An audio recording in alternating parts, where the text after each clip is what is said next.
This is Walter O'Keefe, inviting you to listen in on the Nightline.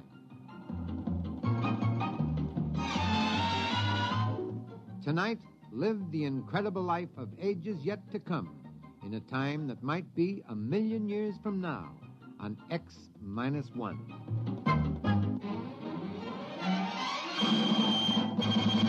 Now, an incredible story of the world beyond. Countdown for blast-off. X-5, 4, 3, 2, X-1, fire.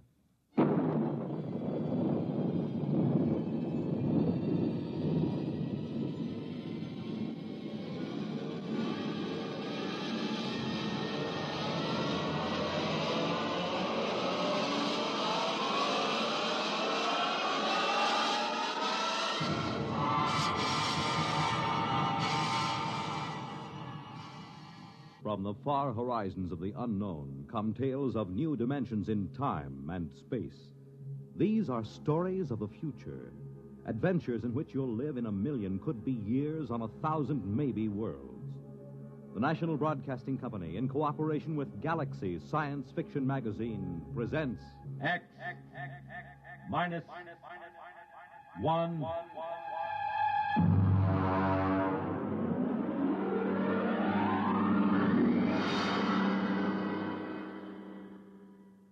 Tonight, Early Model by Robert Sheckley.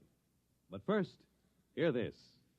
When you swing and sway to a Latin beat, life is lovely, life is sweet. You make it Pabst, 'cause Pabst makes it perfect. Yes, Pabst makes it perfect. Just as we always have ever since 1844. So next time, you make it Pabst, because Pabst makes it perfect. America's Blue Ribbon beer from the Pabst Brewing Company, Milwaukee, Wisconsin. Yes, Pabst makes it perfect.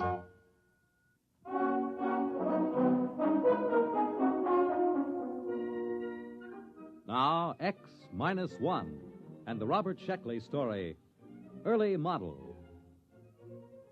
Of course, Professor Sliggett claimed the trouble was that the Protec was an early model, but then he invented it. He sprung the thing on me just before I took off for my scouting contact mission to Tells 4 in the Betelgeuse sector. Here, Bentley, put this on. Well, what is it? A new model. It's called a Protec. What's it for? Now, you'll wear it on your mission. Now, look, Sliggett, I already have to carry enough equipment to give varicose veins to an elephant. Linguicine, that's 22 pounds. I can't do without it, or I can't translate native languages. Concentrated food, water, subspace radio, weapons, medical kit. Now, how much does this thing weigh? 72 pounds. Try it on. Look, I won't promise It to fits take... right on your back. Here, I'll snap the harness. Fits fine. It digs into my back. There's a sharp thing back That's there. the sensory link. It has to be at that angle. But my We're back... working on the problem. Now, don't worry. What does it do? Protec is a perfect protection for initial planet contact. There are pseudo-protein computer banks and an Anderson-Woodward force field projector. Wherever the Protec senses danger... look, I'll show you. I take this slide rule and swing at you. Hey, where did everybody go? Who turned out the lights? Hey, Sliggett, where am I? Sliggett! Get me out of here, Sliggett! What happened? The Protec went on. It encased you in the AW force field. I released by master control. You can turn it off with this button on your chest. Perfect. Perfect. Yeah, but 73 pounds. Well, this is an early model. I've used every weight-saving device possible, but unfortunately, early models are always a little bulky. All right. How do I take it off? I'm not going to tell you. Huh? We're not going to take chances of having valuable equipment discarded just because it might be a little uncomfortable. Bentley, you're going to an alien planet. It's necessary that you be protected at all times. Look, I've got enough sense to figure out when to wear this thing. Yeah, suppose you find the natives seemingly friendly. You'd want to take off this heavy, uncomfortable Protec. But suppose you misjudge their attitude. Sliggett, I can take care of myself. That's what Atwood said before he left for Atopus 3. We never heard from him. Bentley, can you turn a knife thrust from the rear? Have you got eyes in the back of your head? Protec has. We're not going to risk $8 million worth of equipment just because you might be uncomfortable. Suppose it blows a fuse or pops a wire. We've got triple everything, with a power supply good for a century. Bentley, after this field test, the Protect will be standard equipment for all explorers. Well, all right. I'll try to get used to it. But it feels like I'm carrying a 72-pound monkey on my back. I carried it for 6 weeks on the way to Tells 4. And the added weight loused up my coordination in landing, so I burned out about 7 acres with backlash from the braking tubes. The radio receiver buried in my ear itched, and my back was rubbed raw from the carrying straps. I piled on my linguisine and the other equipment and staggered out. My instructions were to fraternize with the Aborigines and establish a trade pact, if possible. I found 2 of them standing outside the tail fins when the hull had cooled enough to get out. They were bipeds, orange-skinned with thick, short tails, and they were armed with stone axes and clubs. I stepped out of the lock, and they started talking fast. I realized I hadn't turned on my linguisine, so I tuned it in and threw the switch. I dare say it's a manifestation of some supernatural quality, eh, Wassel, old chap? Without a doubt, old man.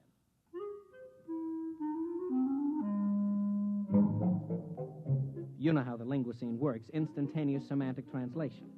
Well, mine was made by the Gorley Laboratories just outside London, and naturally they had the word tapes recorded by BBC announcers. It takes a little getting used to when you hear some walking vegetable from the Canopa system talking like the Home Service. Well, the Tellians were pretty excited by my arrival. How strange. Unbelievable. Most improper, you know. I suppose it can talk. I come as a friend. A friend. Well, It does talk. Dreadful accent. But what can you expect, eh? foreigners, you know. You know, old boy, I definitely sense an evil. Oh, now, come. We're both ghost doctors. Surely if there was an evil, we'd both sense it. Well, let's ask, shall we? Let's. I say, are you evil? Me? Why, yes. You see, we're the village ghost doctors. It's our job to ferret out evil, so to speak. It's our cup of fugle, so to speak. Are you evil? Oh, no. No. He says he's not evil. Well, how do you know? If he doesn't, who does? My dear fellow, appearances aren't everything. Surely you recall the legend of Hatape, the gods tempted the chief... Please, my dear chap, I'm as well aware of religious precedent as you are.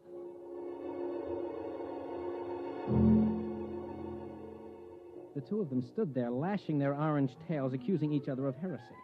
The linguisine finally couldn't handle the theological discussion and cut out before overload blew a circuit.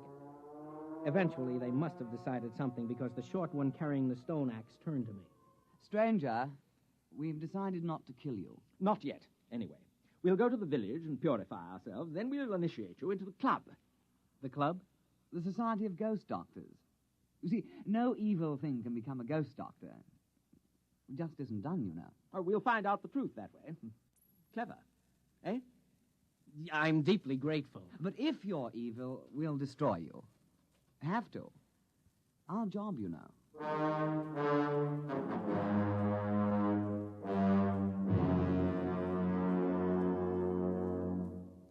You are listening to Early Model, tonight's attraction on X-1. For the big things in your life, be ready with United States savings bonds. That's the new savings bond with the higher interest rate. The improved Series E savings bonds that now mature faster to pay you back extra dollars faster. Yes, when you think of saving, think of savings bonds. They offer you the safe, easy way to save regularly. Safe because each bond is backed by the United States government itself. Easy because you can buy bonds either where you bank or through the payroll savings plan where you work. And you get back $4 at maturity for every 3 invested, so you earn extra dollars. But the big news is that the maturity period is shortened to only 8 years and 11 months. So join the bond wagon. Start a family savings program. Invest in improved Series E bonds today and hold the bonds you already own.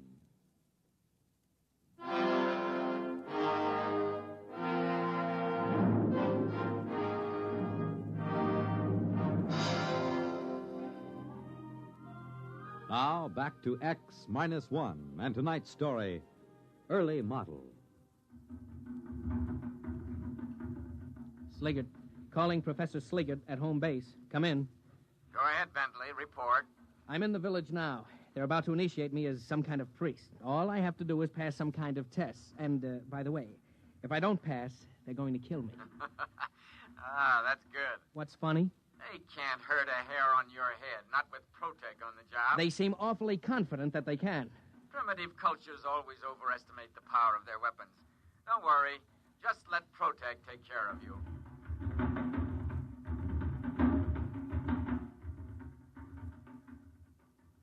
Go ahead, old boy. It's purified ceremonial food. But I can't. Why not? We purified with 7 sprinklings of strychnine, according to ritual. It's a taboo. I'm only allowed to eat my own supplies. A tribal taboo, you know. How primitive. Positively pagan. Well, shall we get on with it? We'll dispense with the written exam and get right down to the oral. Tell me, what do you think of evil? Well, it isn't good. Ah. Well put. Well, in that case, you have no objection to receiving the sacred and very holy spear that Cran Clou brought down from the abode of the small gods, the brandishing of which brings good on a man? Oh, I would be honored to receive it. Very well, then. The ceremony can commence. O stranger from the skies, accept from us this spear of sanctity. Evil cannot abide the presence of this spear. Take, then, our blessings with it. Here, here, O stranger, take the spear!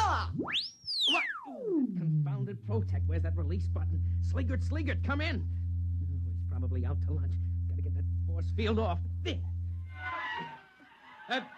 Listen, I'm terribly sorry, Begin but the purification dirge. We are in the presence of evil spirits. Oh, no, I can explain. You cannot accept the sacred spear. Well, you see, I've got this protective device, sort of like a shield, you know? It doesn't like spears. It doesn't trust them. You couldn't give me a sacred gourd? Nonsense. Who ever heard of a sacred gourd? Poppycock. Look, you'll just have to take my word for it. I'm not evil, really. Scout's honor. Our course is clear. Transparent. We won't kill you at once. We'll pray for you through the night. And perhaps in the morning, things will turn out better. If not... Sorry, old boy, but you understand our position. We'll just have to kill you. Can't be helped. Regulations, you know.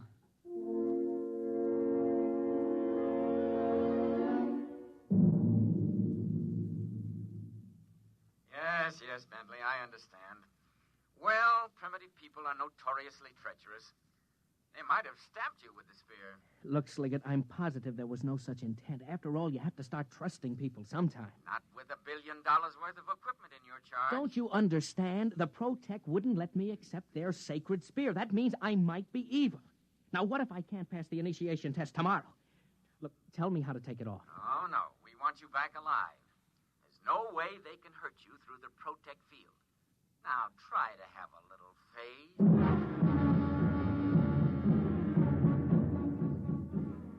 The campfires burned all night, and I could hear the chants of the ghost doctors. At least 3 or 4 times during that night, the Protec force field howled on and off, but I was too tired to care. In the morning, the 2 Tellians came to see me and stood switching their fat orange tails politely while the linguicine translated for me. There were great sounds from your hut last night, sounds of torment, as if you were wrestling with the devil, so to speak. I'm a restless sleeper. Yes, of course. Quite. By the way, old thing, did you pray for purification last night? Oh, yes, I did.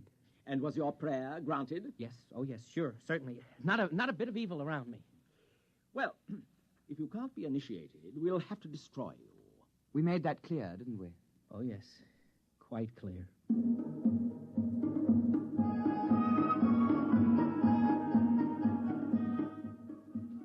The initiation ritual took the whole day. It was sort of a cross between a Shriners' convention and a performance of Das Rheingold at the Met. Luckily, no one tried to hand me a ceremonial spear or point a club in my direction, so the Protec kept its grimy force field to itself. Finally, around supper time, the Tellians pounded the last tail on the ground, and everyone stopped and paid close attention. Oh, brothers, this alien has come across the vast emptiness to be our brother. With this initiation, we purge him of evil and make him one of us. Brother, now you are a ghost doctor with all the privileges and perquisites pertaining thereto. And in friendship, I extend to you the claw of friendship. Well, thanks. We have only to shake claws, and the ceremony is concluded. All right, brother. Give me some skin. Slip me 7. No, listen, turn it off.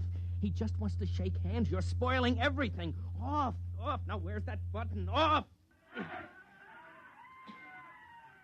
Evil. Well, there it is, you know. We hoped we could muddle through, but you can't win them all, you know. There's only one thing left. Kill the devil!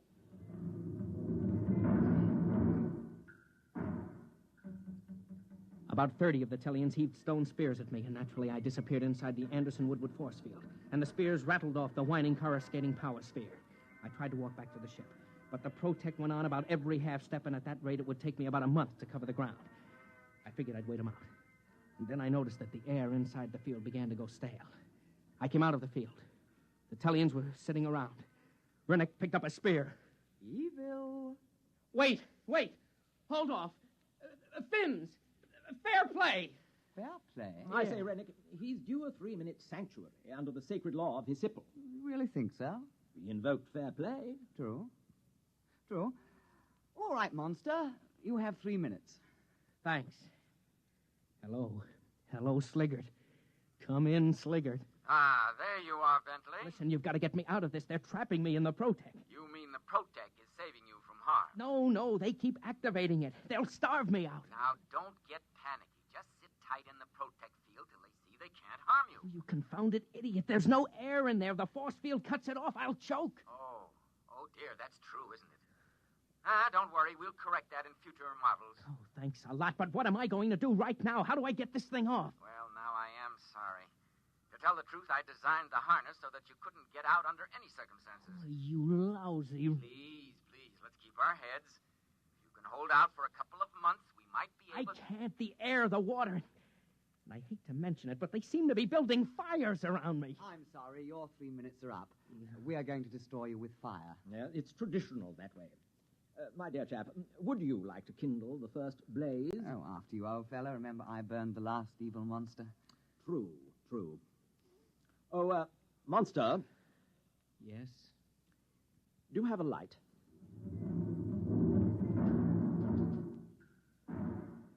I knew I was cooked, one way or the other.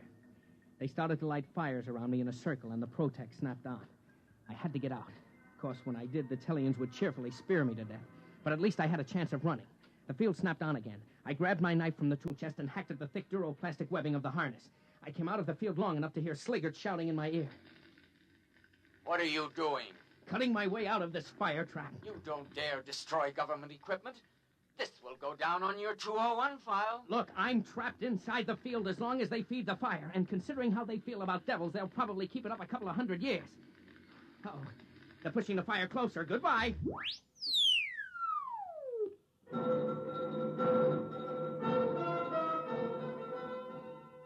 I tore at the straps with my wire cutters and knife.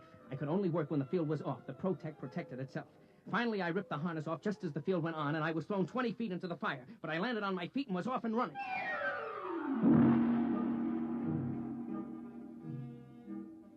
It took the Tellians just 100 yards to catch up and gently lay a stone club along the side of my head. Oh, well, let's get it over with. You're going to kill me. Let's not make a production out of it. Oh, but my dear fellow, we don't want to kill you. Dear me, no. We knew you were a good man. It was the devil we wanted. I don't mean to be tactless, but you do know you had a devil riding on your back. We tried to purify him, but he was too strong. The fire took the starch out of him, though. The devil? Devil on my back? Oh, yeah, I guess so, yes. You know, our village is very proud to have such a powerful devil chained up inside a fire ring. Tell me, my dear chap, you haven't by any chance any more devils like that in your homeland? No, that's the only one. Pity. Huh? We'd really be tickled orange if we could have a few more to worship, you know. You mean trade for them? Why, yes. I'm sure every village would want one. Well, I think that can be arranged, and you haven't seen anything. We'll sell you devils that really are devils. After all, this one is just an early model.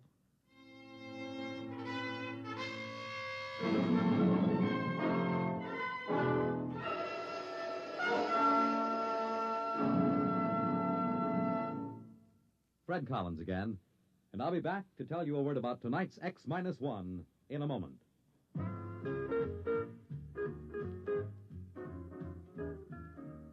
Bob Barker. Yes, Ralph? Bob, I just want to say that I heard you emceeing the Truth or Consequences program on NBC Radio, and I thought you were great, boy. Well, that's real quite a compliment. great. I mean it. Coming from none other than Ralph Edwards, the creator of and original Truth or Consequences MC. You really like the show, Ralph? Oh, I'll say I did. It was wonderful hearing it on radio again. Sounded better than ever. Well, no one should know better than you, Ralph. But really, we just can't miss. Our contestants are wonderful. Yes, The I stunts know. are out of this world. Mm-hmm. Surprise family reunions, the gigantic whisper contest. Yes. A dream world of jackpot prizes, especially for NBC radio listeners. Really? And not just once a week, Ralph, but every weekday morning. No That's kidding. right. Monday through Friday. Can you beat it? I'm going to right now, Bob. So long, folks.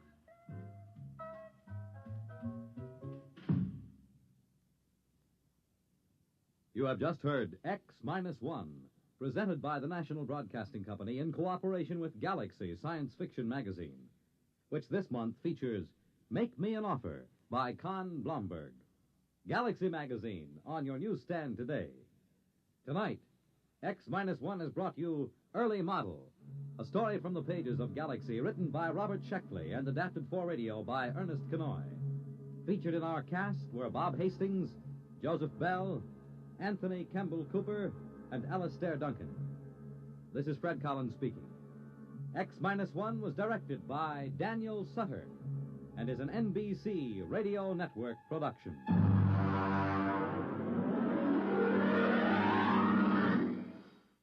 There's excitement in the air at night, and Nightline brings it to you. Hear Nightline with Walter O'Keefe. Next on most of these NBC stations.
morning. How are you? It's a little bit chilly today, so I got my flannel on. Looks like Ace is, well, he's a little tired. Looks like he's leaning over there. We're going to have to fix Ace. Come on, Ace, hang in there. Tomorrow's Halloween. Tomorrow is Halloweeny. Yeah. What do you call a hot dog without its guts? A Halloweeny. Dope. Yeah. Totally. Totally. Uh-huh. Uh-huh. So how the hell are you?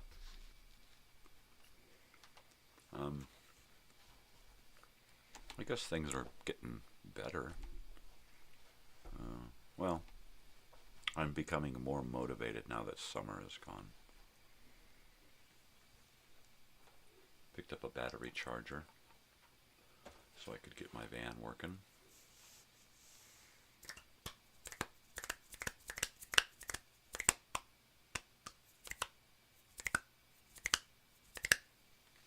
Mm-hmm.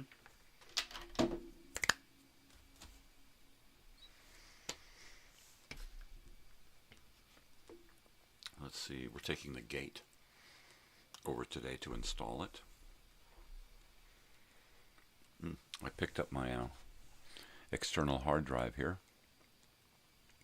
So now I can get busy making more videos. Just tons, right? I can organize my stuff. Yeah. It's going to be great. It's going to be fun on a bun. No word on shirts. I did not go by there. I'm just going to kind of wait. Hopefully, I'll hear something today. I really, really want to try to ship by the end of the week. I cannot control production. All I can do is ask. I can't be forceful. I can't be pushy. I'm doing this on the cuff here. You know, until I get some money rolling in for this stuff, it's just pretty much they get to me when they can get to me, right? Hopefully they can get to me, because as soon as I have some shirts, I can bring in some more money. I'm positive. If this shirt kind of just pays for itself, that'll be enough for now.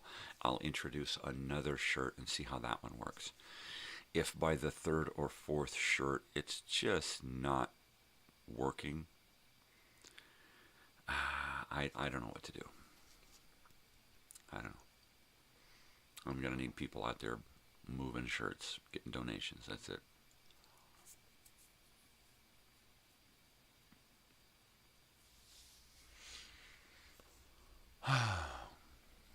Mm-hmm. Oh, yeah.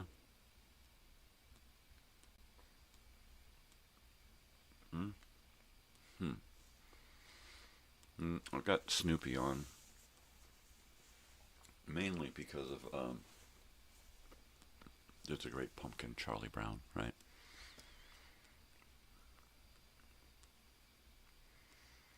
Mm-hmm.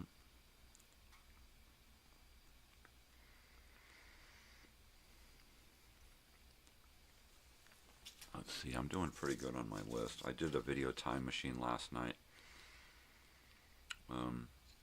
I'm going to have to remove one of my segments because of copyright. I've got a little piece that I can stick it, remove that, and pull in a slightly shorter piece and hope that one flies.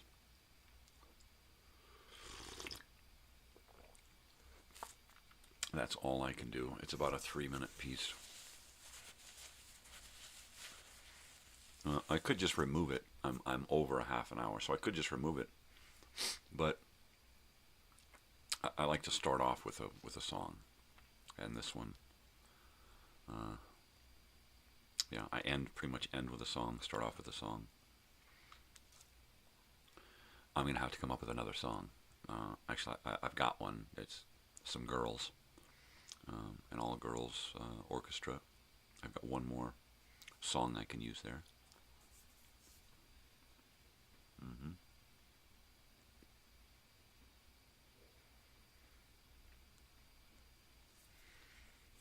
So I am going to upload that, fix that and upload it this morning, hopefully. And then go do that gate.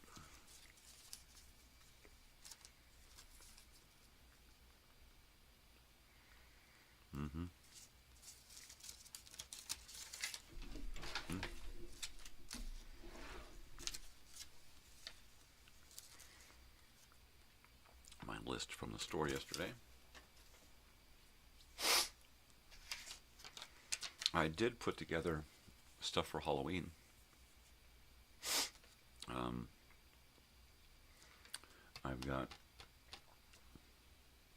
I found my ears, so I have my Halloween costume. I've got some ideas for Thursday night.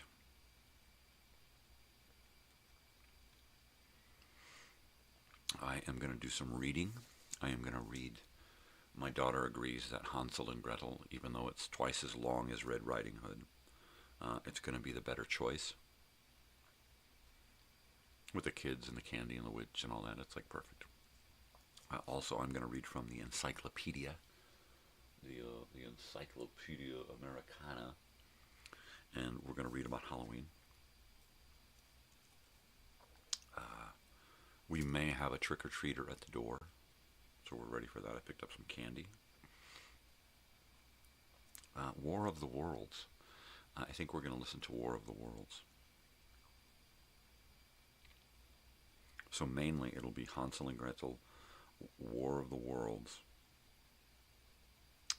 and Halloween, Encyclopedia Americana. We're going to try to get us some background music and some special effects sounds. That should take up a couple of hours right there, plus the video time machine in there. So it's going to be a long 2 or 3 hour live dealy. Oh, don't look at my belly. Don't look at my belly. I said don't look at it. Don't look at my paniculus. What the hell did he call himself?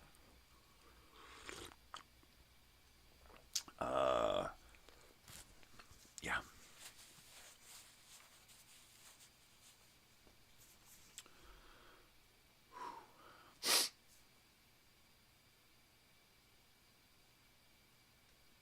What is today? Oh, it's Wednesday. That means that it is University Day. Okay. My daughter couldn't get a date with her counselor to talk about next semester's classes, right? And I'm like, well, don't give up. You need to just keep poking and poking and poking until you get somebody who says, oh yeah, I can help you, right? And I said, don't stop. Get a list. She said, I've been through the list of people. I said, well, just keep going. I said, just keep going. Just don't stop. I said, if you look enough, you're going to find somebody who, and lo and behold, she found somebody. She's going to have a meeting with them on Thursday over the phone, Zoom, or whatever. I said, there you go. She just needs somebody there to give her a little bit of yes-no guidance type stuff, right? So that's pretty cool. But she's off to the university again today. Wife is going to take her and drop her off at her friends, and then they will commute. So at some point in the next hour, I am going to be putting together the cooler. Gonna do the cooler. Yes, sirree, Bobberoony. And, let's see, I got another hub. I got a USB hub over here that's friggin' powered, right? So what I'll be doing is at some point I'll be running both hard drives through this older computer. Right. At some point I'll put them both over to here on this computer so that I can extract things from the old hard drive and put them on the new hard drive. Basically what I'd like to do is I'd like to collect everything from the studio and put it on the new hard drive. All the radio shows, educational films, all the movies, everything that I haven't put on YouTube yet, everything. And not just copy it, but move it over. Move it. At some point, I'm going to be buying another one of these and doing a backup on both computers. And I'll have an external hard drive on this computer permanently, and I'll have two over here permanently. That right there should be enough. Then I think what I'll do is I will invest in a half a gigabyte thumb drive, or a half a terabyte thumb drive. If I can get a half a terabyte thumb drive, then I can go from this computer, put stuff on it, bring it over here, put it on this computer, and not have to unplug the hard drives, right? Because I'm afraid.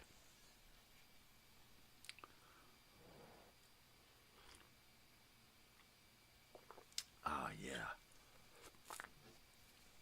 So this evening, I was up till after midnight last night. Over midnight. I was over till midnight.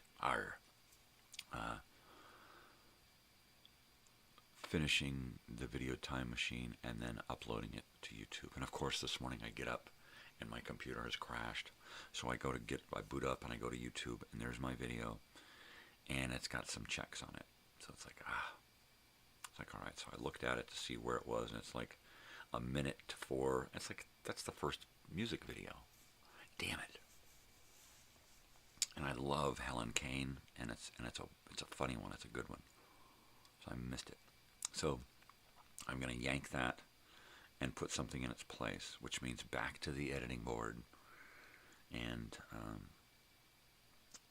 shuffle things around. Basically, I've got to delete that video from the rack of stuff that I've got. And then I've got to move all of that stuff over. That's it. I move it all over and get rid of that gap. Yeah.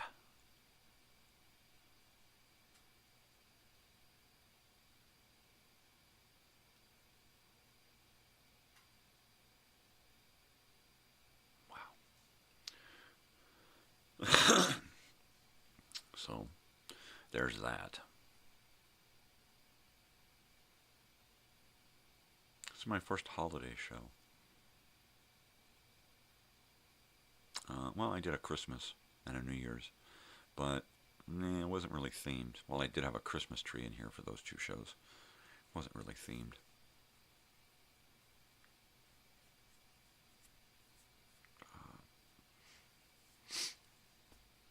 I need to set up a few props, I guess.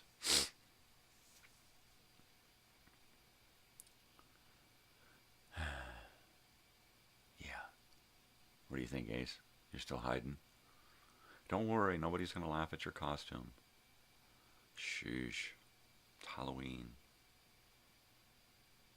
Halloween. Halloween. So yeah, what else did I do? Got my external hard drive.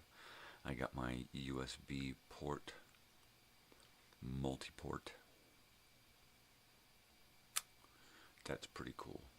That leaves 2 free ports over here for hard drives, right? That's pretty cool. Yeah. I really want to get another external hard drive now for this computer. And then what I think will happen is until then, this new external hard drive is going to be on the, well, crap, on the new computer, absorbing all of this new stuff that I make. The old hard drive is going to stay over there so that I can utilize the things, the stuff on that hard drive for graphic stuff, right? Okay. But I'm going to need to keep copies of both things on that computer for now.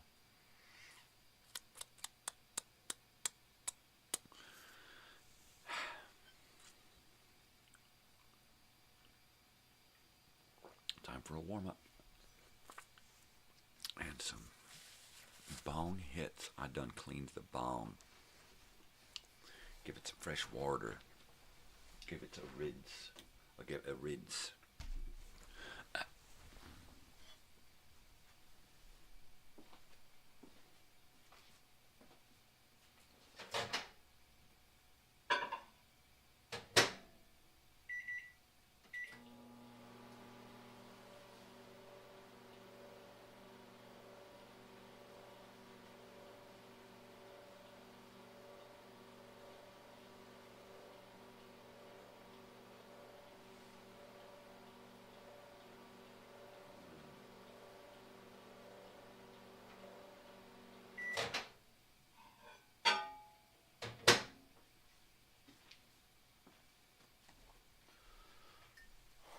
So yeah, I went down for a nap yesterday about 2 o'clock. About 2:30, I was in bed snoozing, and I slept till about 6. I got up at about 4 and went, no, and just crawled right back into bed.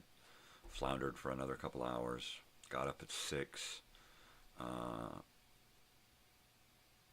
when I'd gotten up earlier at 4, my wife was making dinner. And I'm like, all right, I'm going to get up and make dinner. And then I was like, oh, I don't want to get up. So I went back to sleep, got up, dinner was cold. I was like, okay. So she made me homemade steak fries, right? Big, fat French fries, homemade. Oh, they were beautiful. They were to die for. We made enough so that my daughter could have some of Mom's leftover chicken in a big chicken sandwich with lettuce and tomato and stuff. So I had a sloppy Joe. Sloppy Joe, sloppy Joe, because that's what was dinner last night. Of course, my daughter had it at 4 when I was sleeping before class. And then after class, later in the evening, she came out and had fries and the chicken sandwich. Fries were hot, hot, hot. In fact, she stuck her chicken into the toaster oven fryer thing to heat up before the fries were done. So all of her food came together hot on the plate. I love it.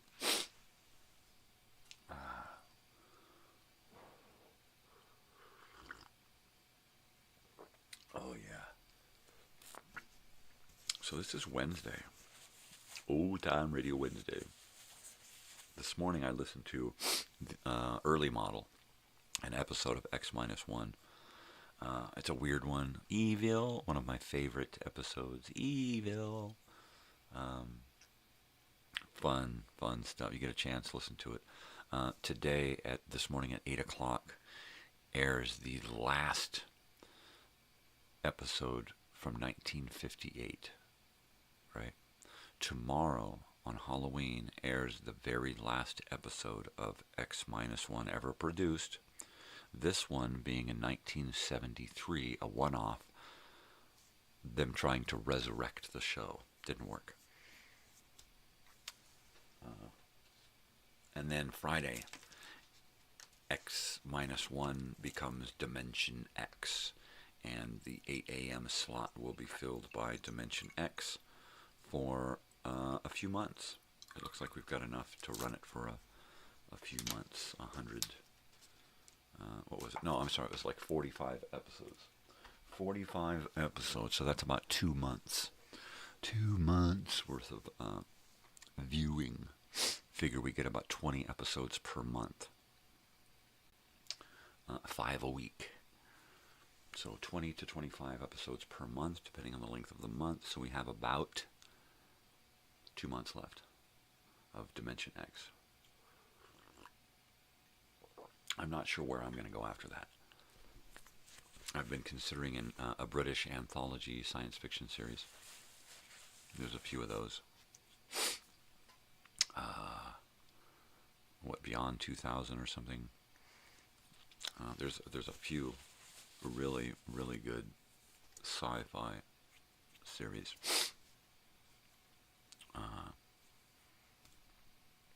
going to try to bring it on during the holidays, right?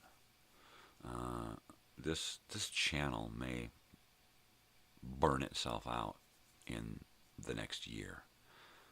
It may be only a short-lived channel because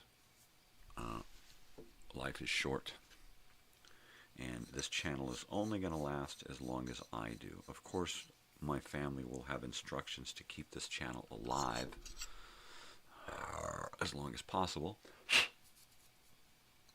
As we tick closer, I will be giving people lessons on how to manage the channel and instructions and passwords and whatnot, so that it's around long after I'm gone. Good morning, anyone. How are we? I'm up. I'm doing coffee, Bong Hits. Talking to myself as usual because I care enough to listen. Who the hell's he listening to? Himself. The guy's a nut. Yep. And my family knows it, and they're okay with it.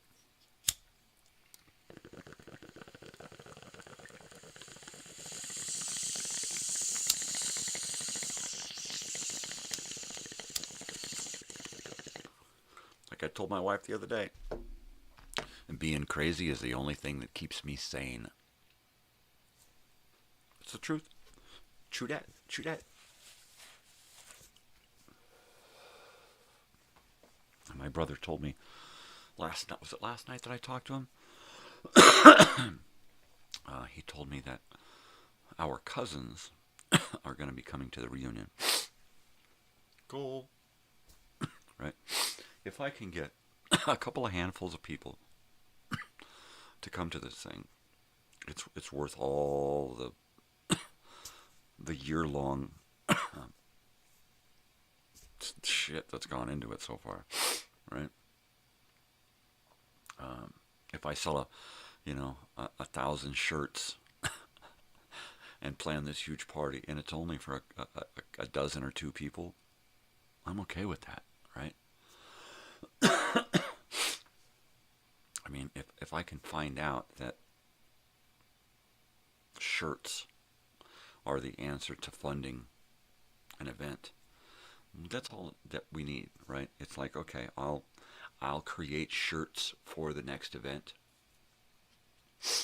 and get them to my shirt people. I will create a master plan on how to put together the event and get that information to a few people so that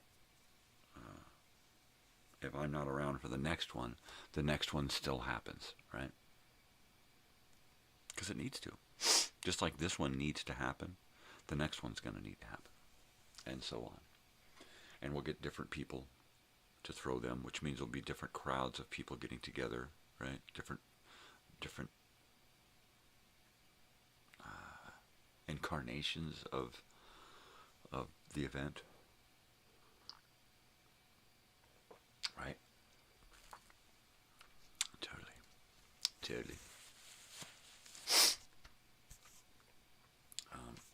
Dubage.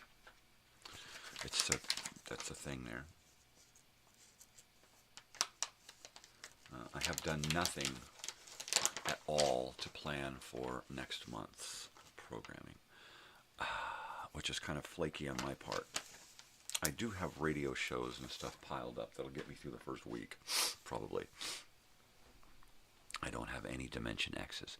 Now that I have this new hard drive, I can start banging out episodes of Dimension X. They're going to be about 5 to 6 gigabytes each, those videos, because I've put so much into the video itself, right? So I'll be working on that.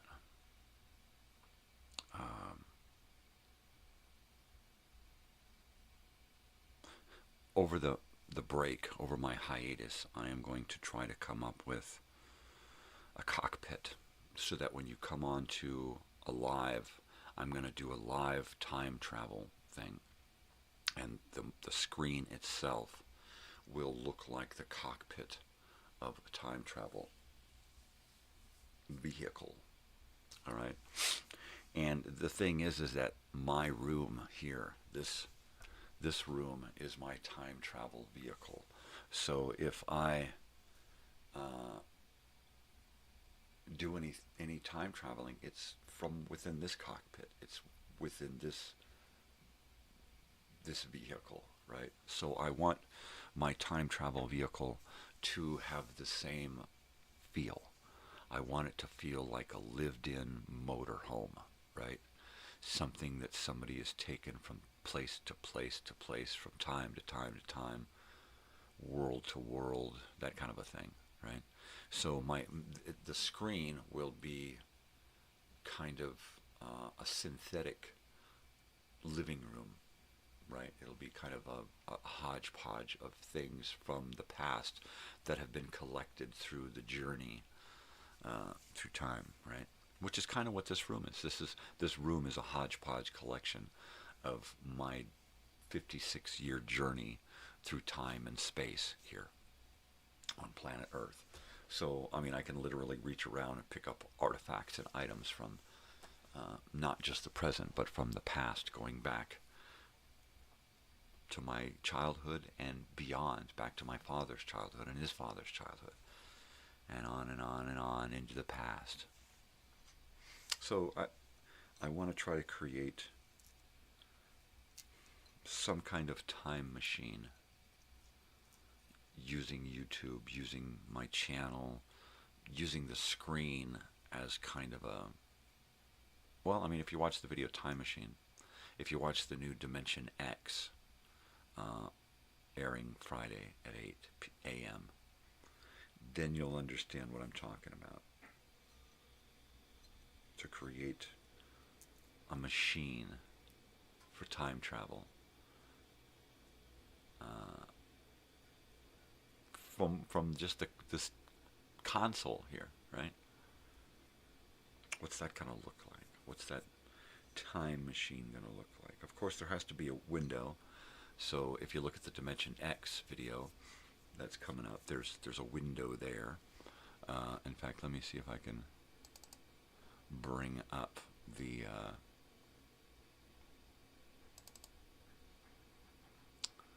right, Dimension X, and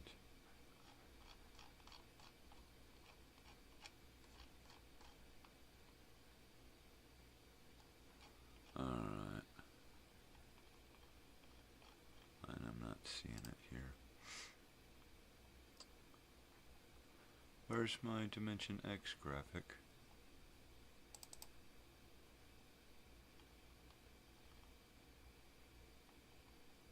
Huh.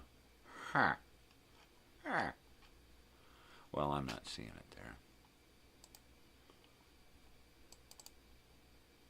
Maybe it's here. And maybe it's not. Maybe it's here. Maybe it's there. No. That ain't there either. Huh. Sci-fi graphics, is it there? Oh no, but that I'm going to have to utilize that. I've got a lot of science fiction graphics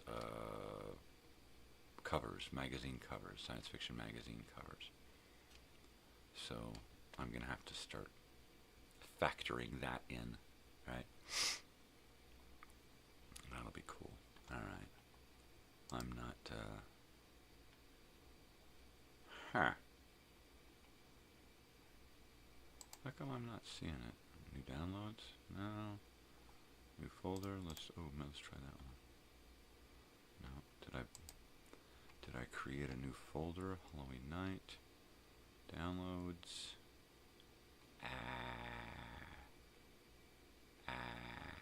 Well, fuck it. Temporary graphics. Nope. Nope. Well, better luck next time. See, that's it. You know, I need to have two working hard drives.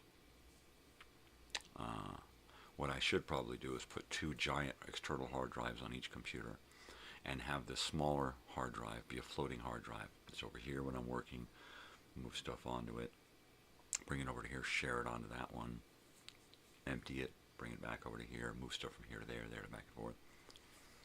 I would love to be able to turn one of the external hard drives into a permanent hard drive for one of these things. That would be great, because these laptops have shit. They have a half a terabyte at best.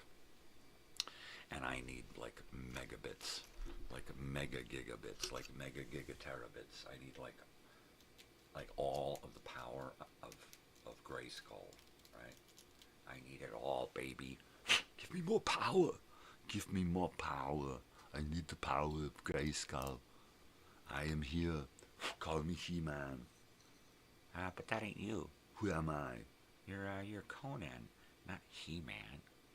That is right, I am Conan. Why do you not call me Conan? What, like Conan O'Brien?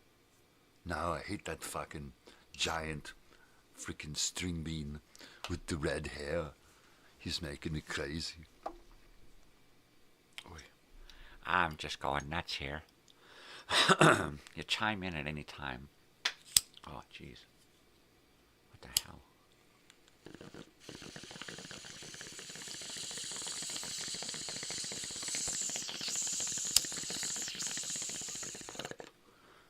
Yeah, one of my cousins I haven't seen, as I bounce from topic to topic. One of my cousins I haven't seen since 98. Since a family reunion back then. Wow. The other cousin, I don't remember. God, the 90s, 80s. Psh, forever.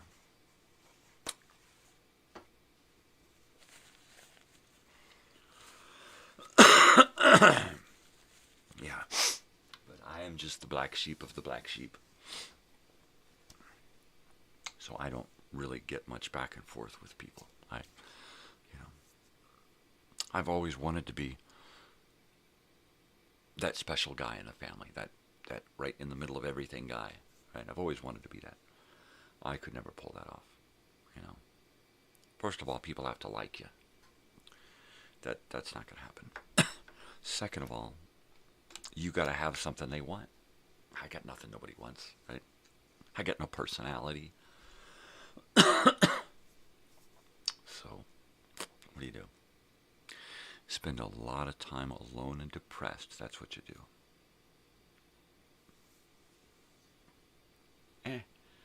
Fuck it. Which is what he says most of his life. Fuck it.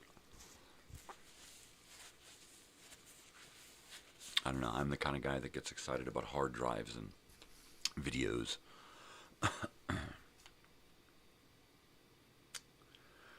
Yeah. I want to get into doing overlays. I want to overlay stuff over the screen.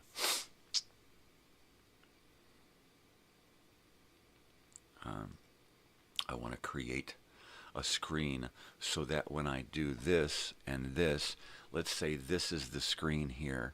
This is my cockpit screen, okay?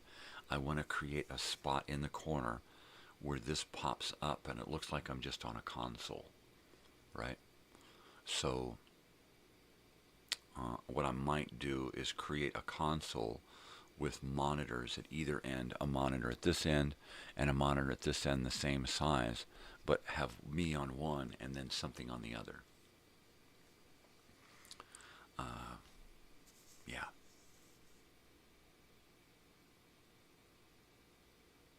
Or put me up near the ceiling in a room on a little monitor display thing. I don't know.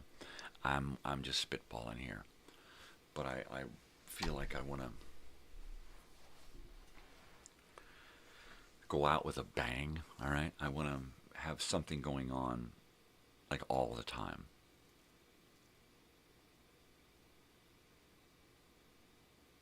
So I'm not exactly sure how to go about that. But I want to do a time machine thing. Now, 24 hours, that's a long time to stay on. Repeating that every day, that's even harder. The content, the amount of content, I would have to have just 3 or 4 computers here with hard drives just filled with shit, right? That's not me. But some kind of, maybe this is going to be my cockpit. Maybe it's just going to be this room. Or maybe I'll figure out how to put this room on camera as the time machine.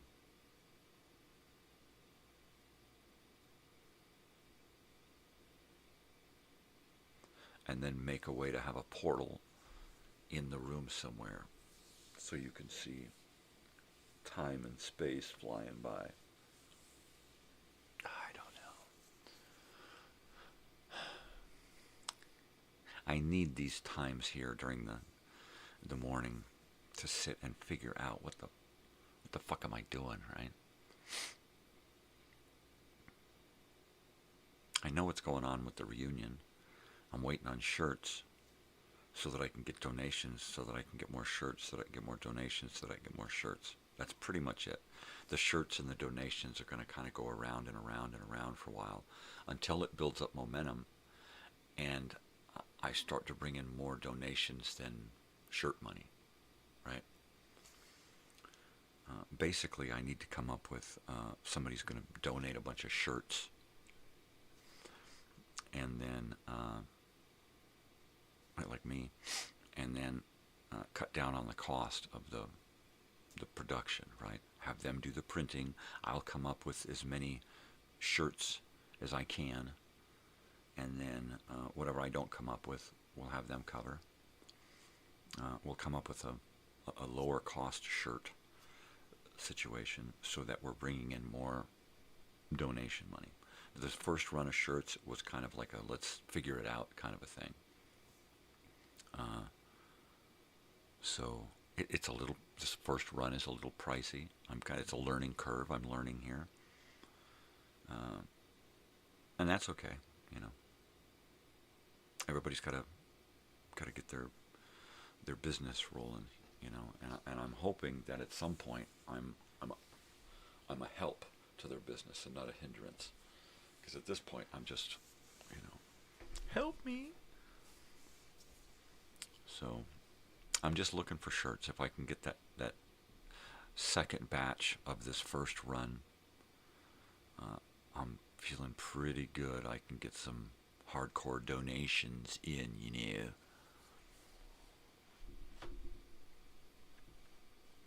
And having a dozen extra is going to help. I'll have a dozen extra for fundraising. And then as soon as I get that fundraising stuff coming, as soon as I get some more donations coming in, I'm just going to order the another 25, and then the balance of 50, right? It'll be like, all right, here are the sizes that we have done so far. Let's just kind of repeat that. And then that'll be that run. And let's move on to the next shirt. Here's the next shirt design. And oh, by the way, I got 100 shirts from somebody, various sizes, all one color. Yeah, I mean, I know a couple of people who've done the shirt thing before, and they've probably got garage filled with shirts, right? Dad's always going out there and dipping into the extra large to grab himself a couple of t-shirts, right? So we'll come up with a cost-saving method on shirt production. I'm doing all the graphics, so we're saving there. There's nobody having to spend time doing stuff on graphics anymore. That's all me, baby.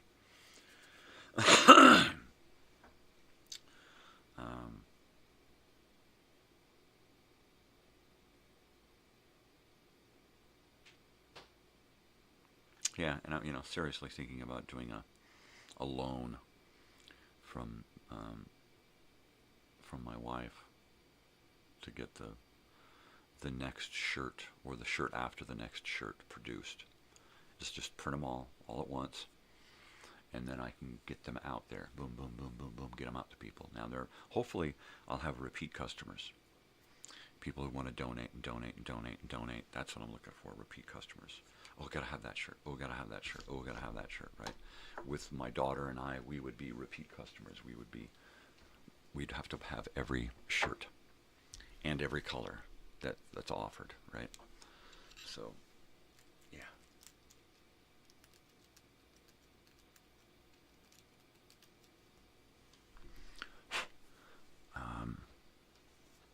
I'm going to put together programming for next week. I'm going to take it easy on myself.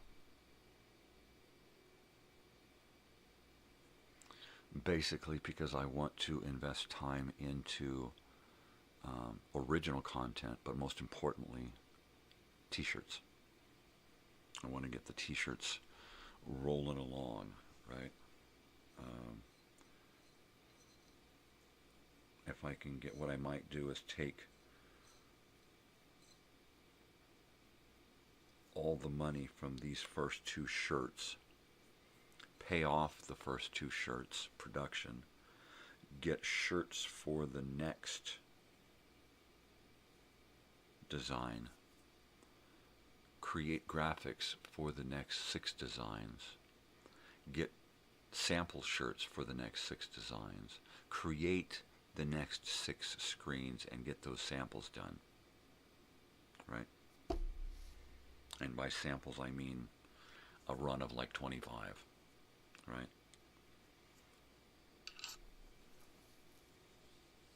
But I'm going to have to look into, the whole shirt thing. Stock shirts, blank shirts, blank colored shirts. Walmart has a pretty decent price on blank t-shirts, colored t-shirts. I need to look around to see who's got prices on stuff. Talk to my friends who've done t-shirts before and see what they got, right? You never know. So I need to look into that. I need to look into have them give me a kind of a price list on shirt costs, so I know what I'm dealing with. Since I'm not just going to do 100 or 200 shirts, I intend to do 12 to 1,500 shirts and more, because eventually I'm going to get into doing shirts for the event, right? So, yeah, there you go. So I'm going to really have to get into shirt costs. That's going to be the whole cost saver right there. The whole how much money we're going to be able to raise for this thing. It's going to be dependent upon the cost of blank colored shirts. Right now I'm going with a pretty pricey colored shirt. I need to bring it down. Bring it down.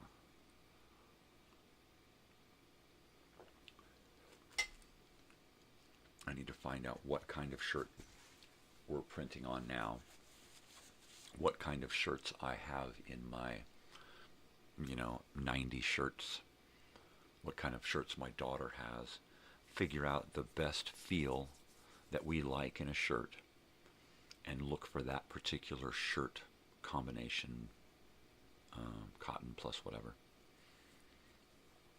and go with that. It's like, okay, here's the weave that we want. Here's the weight of the shirt. Here's the combination of fabrics that we want. And here are all of my color choices. We need to search out and find somebody who's going to give us the best prices on all of those shirts, and then start ordering from them and start getting a deal. Right? Since I'm ordering my shirts made from a company that is in business to make money, I have to consider their shirt costs versus costs of shirts that I can get myself and save, hundreds of dollars per design, basically. And that's important when it comes down to that. That's the matter of, being able to take 20 people on a tour of our town or not, right? It's like, do we have that car rental for that? That's $200 right there. Car rental for the day to get a van and take people around, right? That's some heavy deal. Yeah. So this first run of shirts is a learning curve. I'm going to have to get with them and say, okay, look, this is going to work, but we have to have a lower cost shirt. I don't want to chintz on the shirt material, but I do need to bring the price of the shirts down. Can I bring in shirts? Can I have somebody mail me all of their shirts in big boxes and, or bring them by and drop them off? Can we do that? Can people send in? Can people donate and buy a pack of something and send it in? Can we do that too? All right.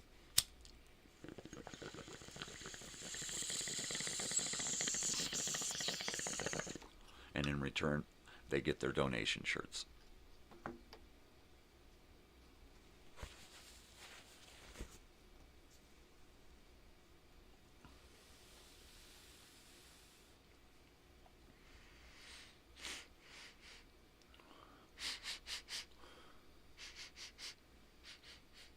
I feel like Oliver. He's always got his nose in the air, his ears cupped in, and his mouth open.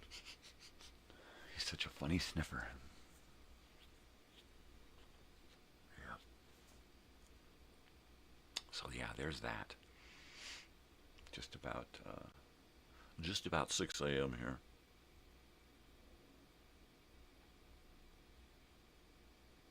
I went down to go do paperwork, and I figured I was going to have to wait in line to get the paperwork. And I walked in, and there it was, right in a slot. So I just grabbed some paperwork and brought it home. So I got to fill it out, and then I'll just have my wife drop it off.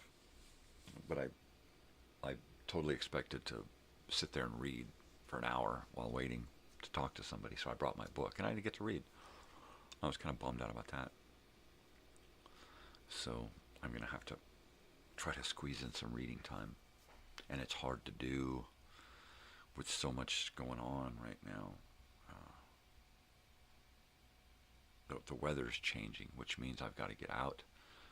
I've got to finish this gate, and it's an interior gate, right? It's for inside of her house, for a big wide doorway, and it's going to be there to keep her dogs in one part of the house, but keep the airflow going through, right? So I've got to get this gate done and over there. I've got to pack up all of the tools to take with me to do that. Plus, we have to completely ready the yard for winter, because we never know what we're going to get. Rain, sleet, snow, hail, blistering heat. We could get it all. So I need to get out there and deal with that, shake the wood pile and get the rats and the scorpions and spiders and stuff out of the wood, and really get that yard together so that so that we don't have to worry about little creatures running around. I need to get the correct size tool to hang on a chain next to the gas so that the gas can be turned off quick. You run up, grab the wrench, put it on there and crank it. It's off. There's a little shut-off valve to the flex line that goes underneath the mobile. So there's like one there, and if anything has started leaking, the valve should have turned off. There's an emergency valve that when all of the pressure is released, it pops in and stops it. I don't trust those. So I would be one to run out there. And they just installed a new one when we got here a few years back, but I don't trust it. So that would be the first thing, to get out there, crank that gas down, get it off, and then run over and pull the emergency on the electricity. Emergency off on the breaker. And then that takes care of everything here in the mobile home. And then it's a matter of probably yanking that chain off of the mobile with that wrench and running around to neighbors and turning off gas as well. Right? So, in fact, I'll probably put on that wrench, write in big black letters, or, use a paint pen and write neighbors, right? So you'll grab that wrench and turn it off, and you'll be standing there going, wow, that was close. Oh, shit. And you'll read neighbors. Oh, I better go do the neighbors. Yeah, because some of our neighbors don't get out of the house like me, so they wouldn't even have any clue to think about doing something like that. I need to heat that up.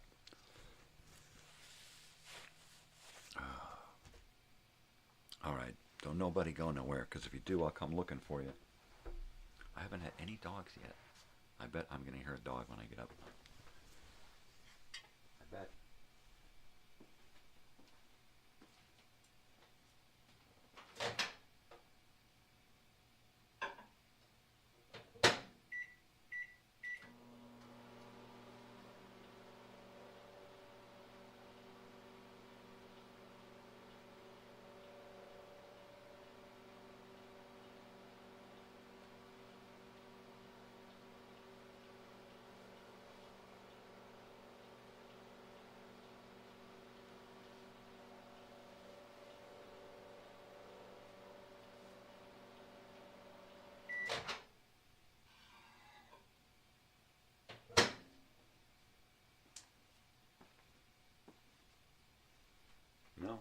No dogs. I think it's because I went to bed so late last night. And Big Dog, she was out here with me. She kept getting up and looking at me, and I'd be like, blah, blah, blah, blah, and then she'd be like, oh, she'd go back and lay down. She'd get up and she'd look at me and stretch. She's like, are we ready for bed yet? It was like finally by midnight, she's just sitting there looking at me, and I'm like, all right. So I turn everything off, and we run off to bed. And then, of course, my daughter, she's up late. She's a late night owl, big time. She will stay awake till the sun comes up if she can. She gets all of her schoolwork done after hours. She's an after hour person. She sleeps in late, and she gets up and does an evening online class, and then has dinner, plays some video games, and just about the time we're going to bed, she's in there on her computer doing homework. I love her so much. And she just gets it done. But she gets it done between like 10 or 11, and like 3 or 4 in the morning, right? And that's her time. She'll sit in there with some music or a movie on or something, and she'll just be doing her stuff. You know, Maybe it's because everybody that she knows is asleep at that point, and she can get away from her social life. Maybe that's it. I don't know. And if that is, then good, so be it. I don't imagine that all of her friends can keep her kind of a schedule, because she does have an unusual schedule. Yeah. She is, and then she'll be up probably till about 4. She was just going to sleep when I was getting up this morning. And then she's going to be getting up pretty much in the next couple of minutes. She's going to be getting up and getting ready to go. She's going to spend all day on campus so that she can have 2 classes in the evening, right? She's commuting down there. She's in this to win it, right? She's devoted. She's going all the way down there to campus early to spend all day doing homework, and then her 2 evening classes, just so she can commute and save us from having to drive her down there every day. Sometimes her friend doesn't go, and she has a shorter day, and we just take her down there for the classes, right? But still, she spends all day on that campus, 2 days a week, all day. She leaves here at 7:30, and she don't get back here until 6:30. That's all day in my book. That's a trooper. I've done that working, and she's got to do it doing boring stuff where you're fighting to stay awake because it's so fucking boring, right? And it's the middle of the day, and you're tired. Oy. And she just kills it, right? I'm hoping she's either going to be done with school after her bachelor's degree, for a while anyway, or she's going to switch and go after a bachelor's degree in art, right? Wouldn't that be something? Get a second bachelor's degree. That'd be awesome. At some point, they're going to want her to go to work, right? It's like, wow, you've been going to school for a long time. You ever think about getting a job? Why? What does it matter? She's not taking out loans to do this. Most people have to. Why? Because parents say, you're 18, get out. Go get a loan. Go get a car. Go pay bills, right? My daughter don't drive. She pays bills because she wants to help out, not because she has to.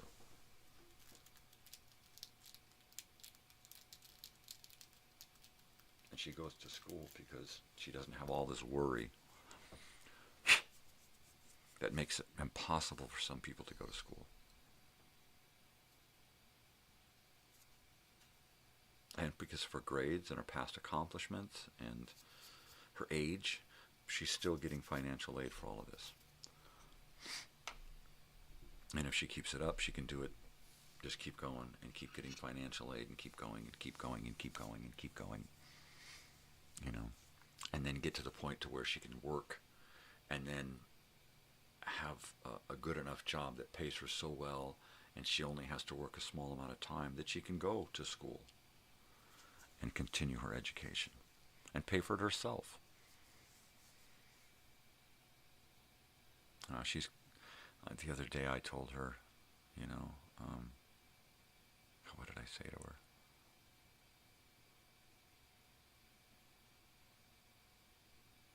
I don't remember. Something about live in the now, enjoy it while you can. Get all you can from it. And there goes her alarm. Wow.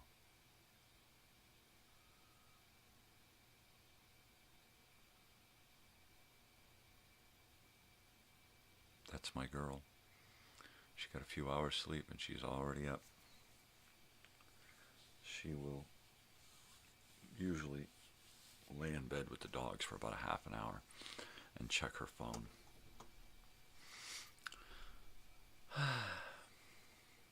And then get up and start getting ready. Now, of course, when things get really busy in here, And because we live in a small house, I like to kill the microphone on occasion so that they have the privacy they deserve to get ready in the morning.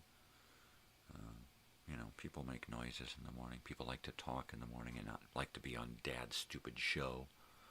So I like to kill the sound. And what I can usually, because it's Old Time Radio Wednesday, what I may do is just pick out a radio show, and listen to something. Because this is some cool stuff, man.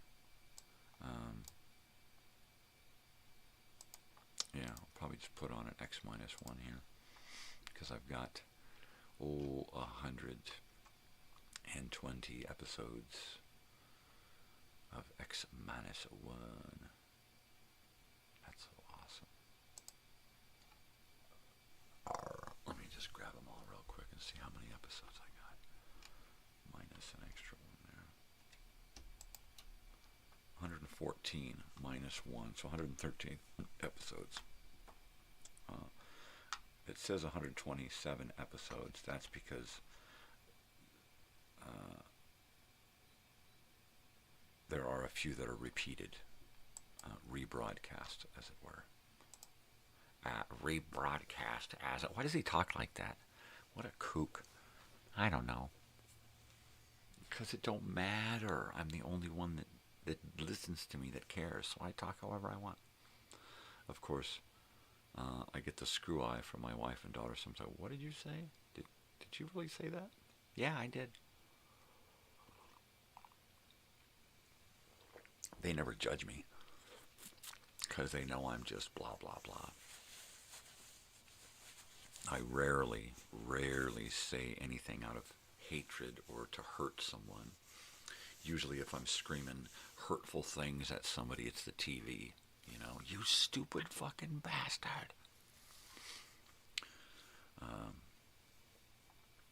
Yeah. Gosh, I went out yesterday. I'm not used to going out into the world. I have gone out into the world. I was just looking at my list, all the little thumbnails of my videos for X-1, and every single episode that I did, I created an original title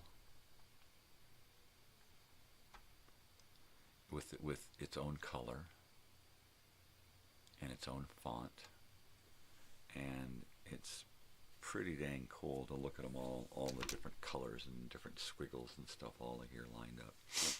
The X-1 is always the same. Old Time Radio Wednesday is always the same.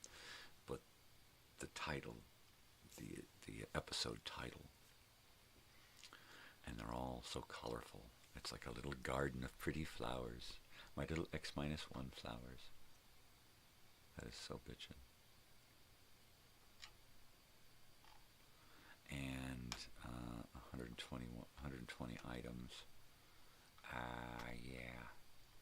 Let me grab them again and see how many.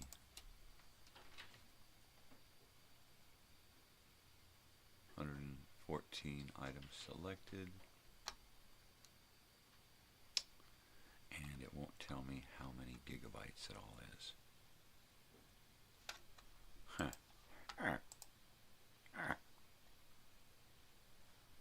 Well,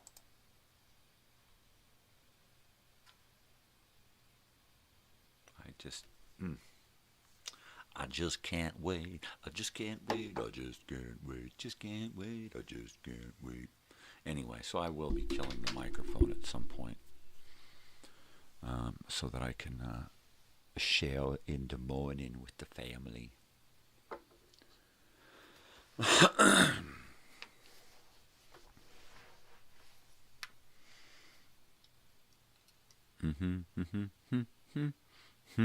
And I'll try to straighten up Ace while I'm gone. And so let's see, I'll probably put on an episode of something.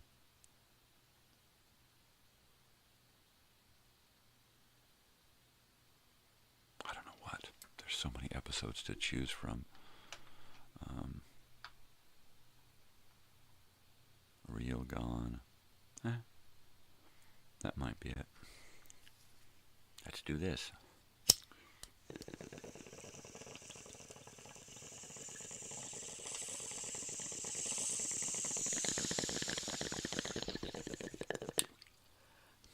Yeah, or I'll just kill the mic.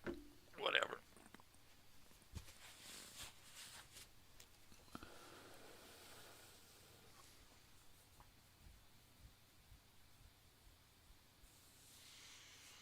Maybe at the end there when they're just getting ready out here and always moving around. Talking. I'll probably put something on there in the last 20 minutes or so. Yeah, that's it. So we'll listen to something around 7-ish. See how that goes. But until then, you got me right here. I'm excited about that external hard drive. Same size, just twice as fat. Right? Bitchin'. I can't wait to get another one. Right? It's like I can fill these things up so fucking quick.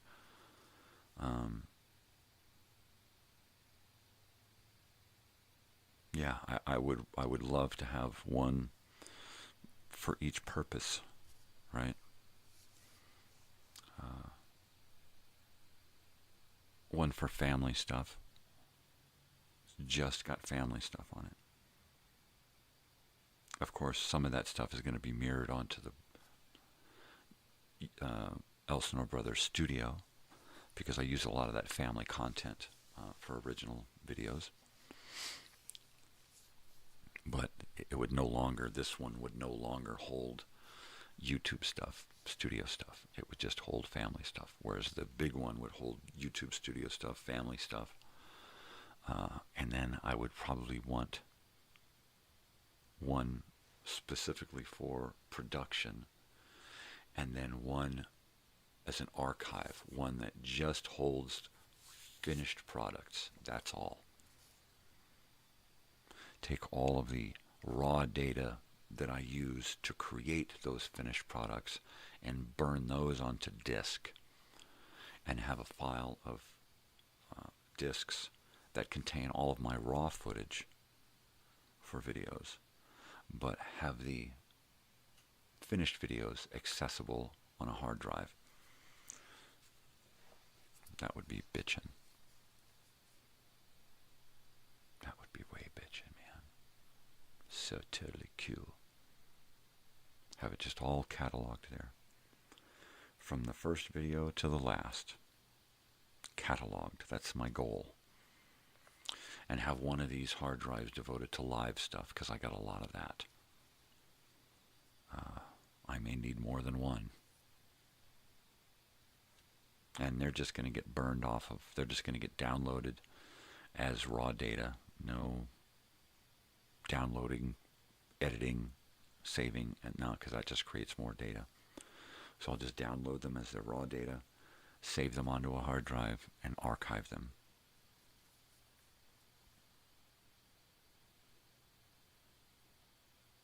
I want to take a lot of these finished products, videos, and whatnot, and put them onto disk and thumb drive and hard drive and stuff, and actually put them out in the world to people, so that I'm not the only one with a bunch of this shit.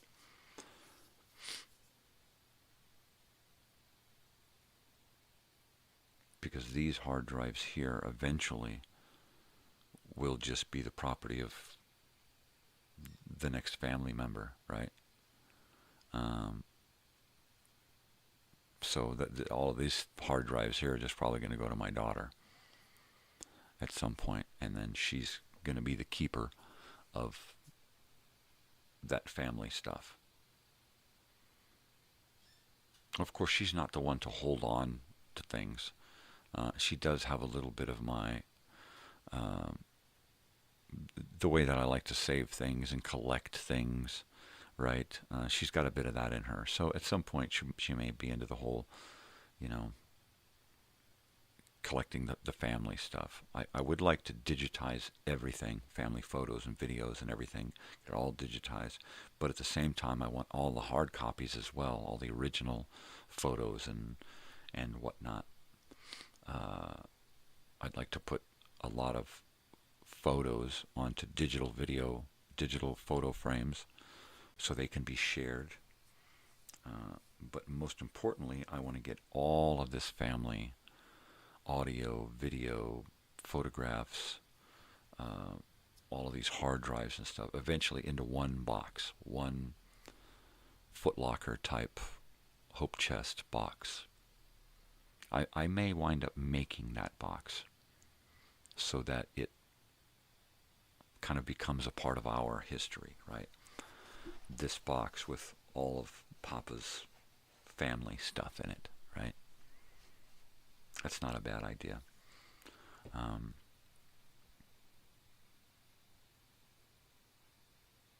Finding the right wood to do something like that.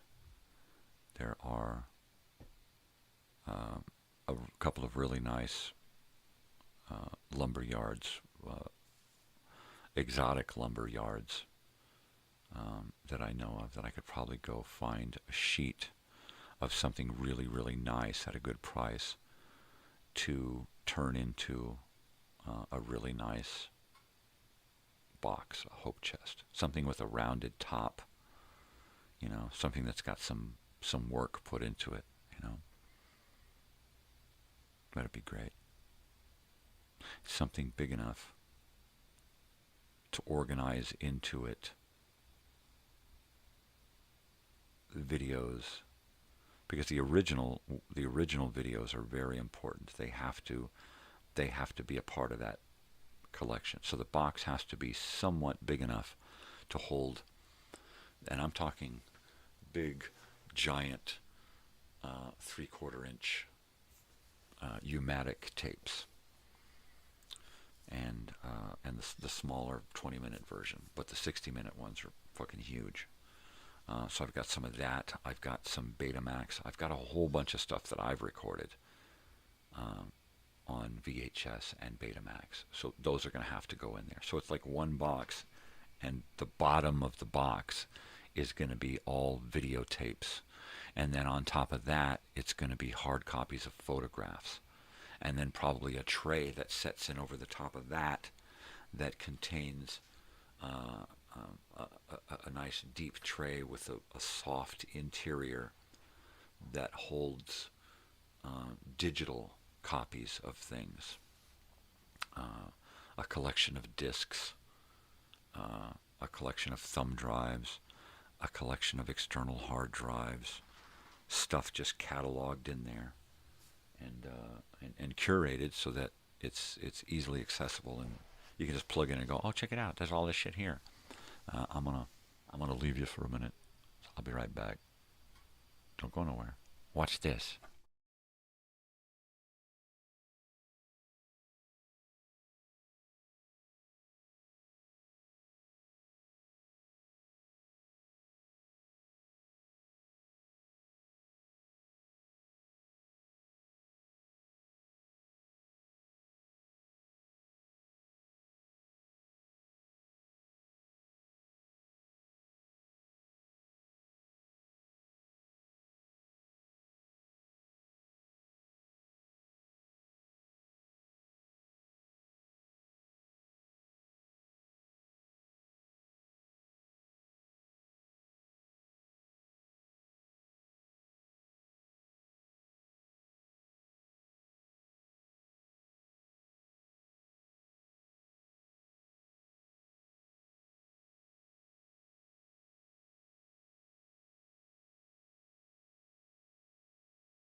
All right, the kid's got some food and she's off eating. I'm in the kitchen making sandwiches and the dogs are running around eating.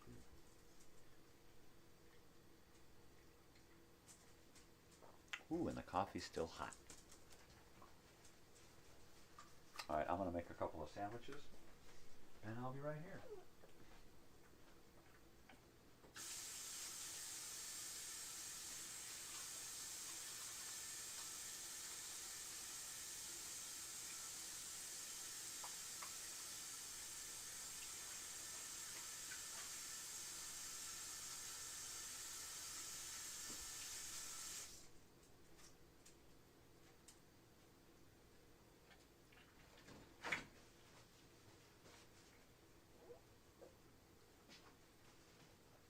Go ahead, you guys. Come tu comida. I'll make Natalie's food.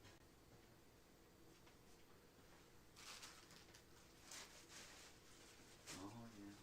I love making sandwiches for the kids.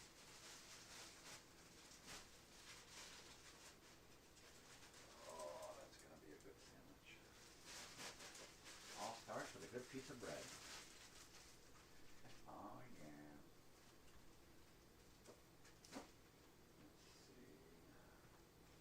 She liked the mayo.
Maybe a little.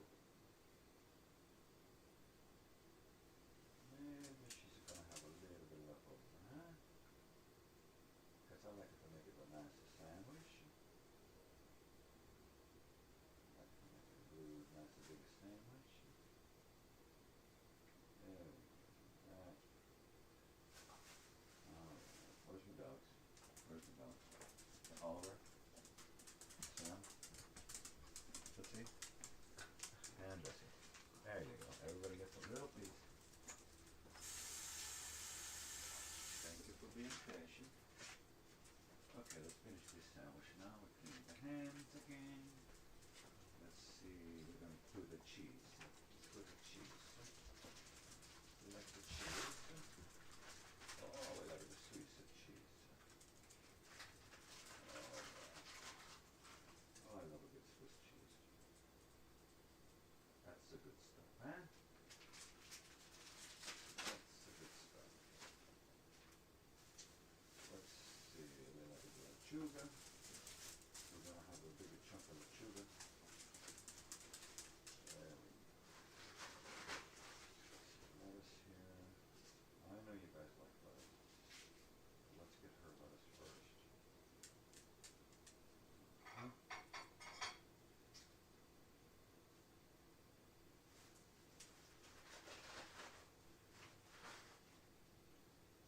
There we go.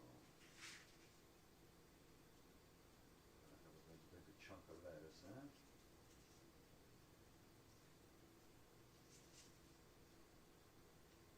Okay, now the tomate. We're gonna do a tomate. This is gonna like tomate. Alright. Who wants lettuce? Who wants lettuce? Who wants lettuce? Oliver, there you go. Samuel, there you go. Tootsie Footsie, there's some lettuce for you, and here's some lettuce for you, Bessie. I know you guys like that lettuce. Weird. I love it. Okay. Slice up some tomate. Some tomate. Cutting board.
She's a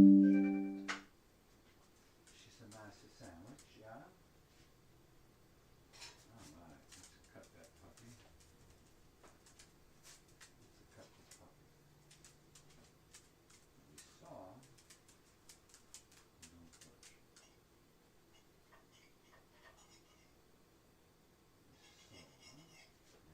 This is a two-bagger here.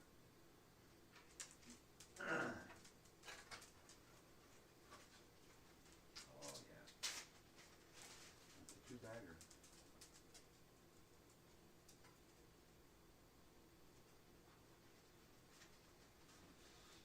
Oh, yeah. That's good one there.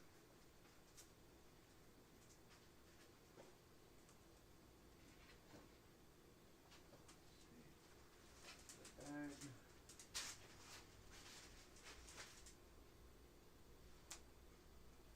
Oh, yeah. That's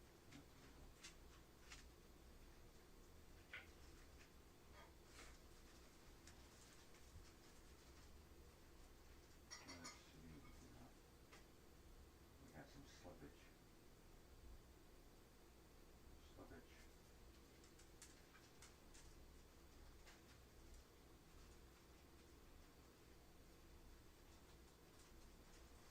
Get in there. That's too big for the bag.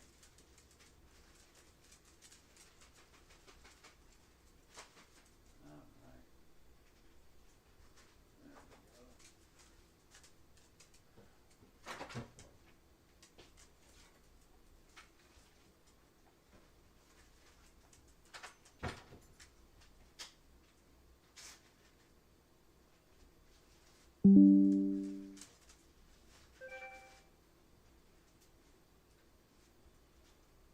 All right.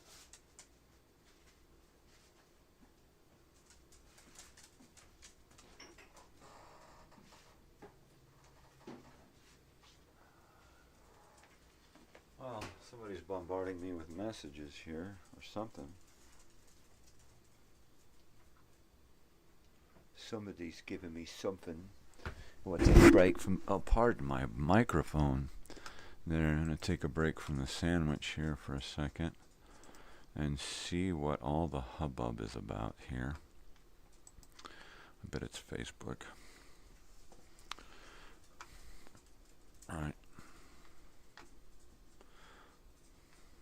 Yeah. Yep. Well, good morning, Roy. Thanks for the comment.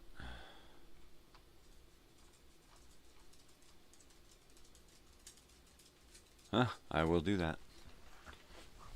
I will certainly do that. All right, let's see. I need to make a PB&J.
got some great jelly on there.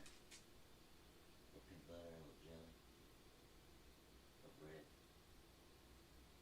Trying to do some kind of chips.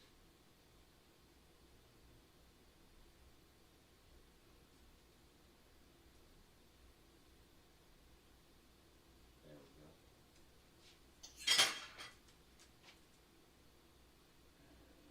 And get the cup.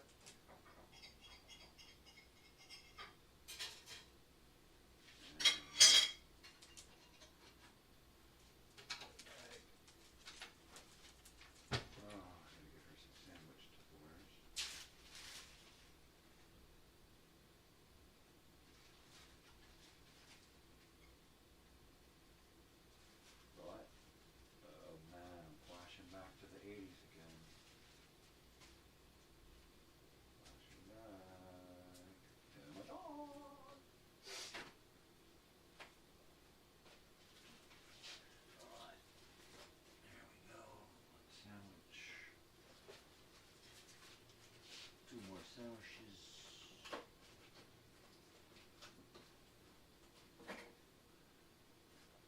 What's it like at the sandwich? It's jelly away.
Gotta turn my mic off. The little girl's gonna be coming out soon. Be back in a flash.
That is the alarm to wake Mom up. I just said, lunch is made, sleep in. She's like, yay. So lunch is made. I'm going to heat up my coffee. And the kid is running around the house doing stuff, getting ready. So I'm going to turn the mic off so that she has privacy. I'll be back in a flash, and we'll sit and look at each other. I promise.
All right, I'm back. You got no patience, but I'm back. I swear I'm here. I had to turn the mic off so the kid had some privacy. I may have to flip it off again to ensure more privacy. At any moment, we may go silent. But lunch is made, and I'm just rolling down my sleeves here because I wash my hands like 20 times when I'm making food. You know, it takes me 5 minutes to make something. I'm washing my hands like 20 times. It's just one of those habitual things I have from being a cook, right? So, the food's ready. The food's done. It's in the can. It's in the cooler. And that's cool. I've done my dad job for the day. So or one of them, one of my many dad jobs. All right, I'm going to kill this mic. I'm going to hear morning sounds, morning bathroom sounds. Small house, so I don't want to, interfere with anybody's privacy. So I'm going to do a bong hit, sit here. We'll look at each other, talk about Ace. We'll mime stuff at each other. But I'm here. Just remember, I'm here.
Wow. So anyway, I think the worst is over. I think we can get somewhat back to normal here, although I might have to flip that mic off again to save someone some privacy. Give some privacy. I like to do them private moments, you know. The dogs are having a blast over here eating. Little Tootsie Roll. She runs up to the bowl, grabs a scoop, runs back in here, throws it down. They picnic together. And then she runs back and grabs some more.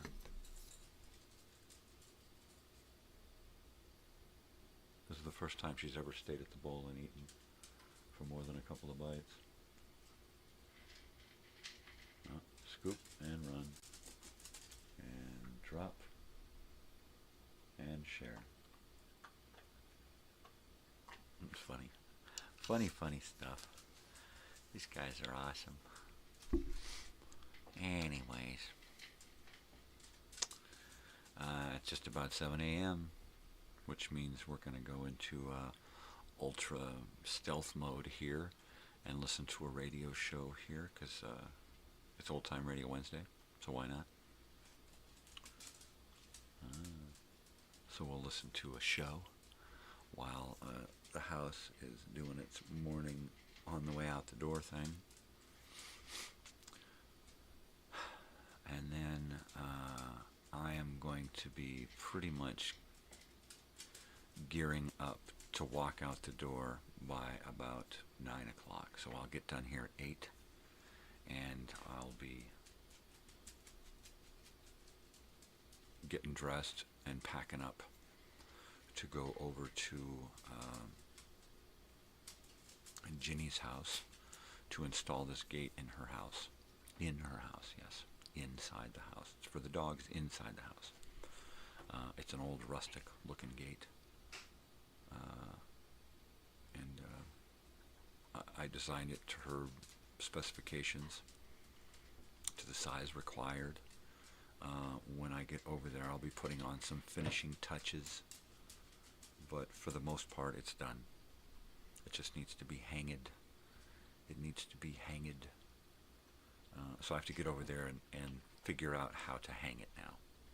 I have to reinforce the wall or find a good spot in the wall to attach the brackets, whatever. Hopefully it'll go together smooth. Hopefully this door jamb that I'm building up against has some good supports in there, and then I'll just mount my board and take my bolts and go in at an angle into the studs behind the door jamb. So if I can't get any studs directly behind the wall, then I will utilize the stud behind the door jamb and just aim a long bolt, drive it over there into that corner there, and put several of those along that 4-foot section of 2x4 that's going to hold the hinges. And I won't need as much for the other side because it'll just be holding a latch. But this should go together really nice. Right? This should be pretty fun.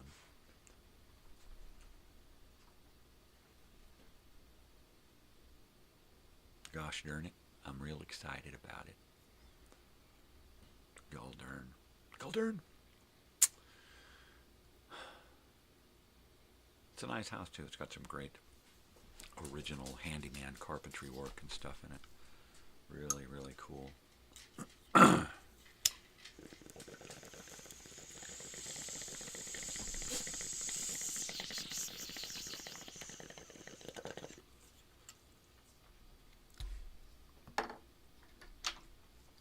While we're sitting here, I am going to pull up something from my YouTube channel, and we can check it out together. And here we go.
That's cool. Totally, I made that, man. That's the intro for my Minecrafting Monday show. That was really fun. I like that. I like making little videos like that. I think I'll make video intros for non-existent shows, right? Just weird, and trailers. I'll make trailers for movies that don't exist. Yeah, that's it. That's cool. I'm going to write that in for next month here. Let me write this in the margin. Write it in the margarine, not butter. Okay. What are we going to do?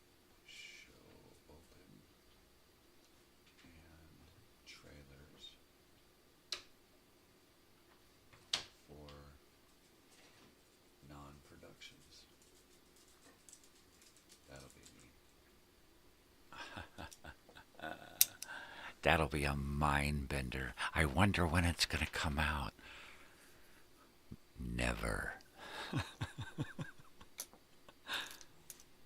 I keep looking, but I can't find it. It says early 2000. When make a movie trailer from like way back in the day. Oh, that's what I can do with some of my father's old footage, is turn it into a movie trailer, right? I can do movie trailers with some of that stuff. That's going to be pretty cool. Anyway, it's all over social media and media that we have lost Terry Garr, 79 years old. Gosh, that's old. Yeah, everybody reaches the inevitable, and it's a bummer. It's a real bummer. We haven't really seen anything from her in a while, or at least I haven't. But that doesn't mean she was not important, because she was, as we all are. And yeah, it's a bummer. So I'll do what I usually do, is I'll usually try to go on some kind of bender watching, was that you? Sheesh, whiner. Trying to watch a couple of movies or shows or something with that particular lost celebrity.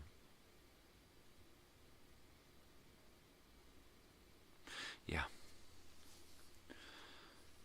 So it's just about time to eat something here, because well, gosh darn it, I get hungry. So I'm going to run into the kitchen real quick and see if I can scrounge up some Danish and heat this coffee. And the little lady should be getting up soon. So I'll be right back. Don't go anywhere. Yeah.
Okay, I'm back, baby. I got coffee, I got Danish, I got dog.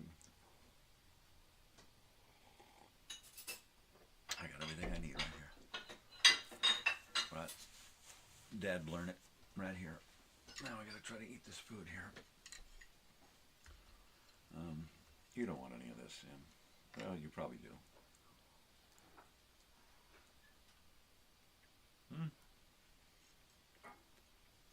It doesn't suck.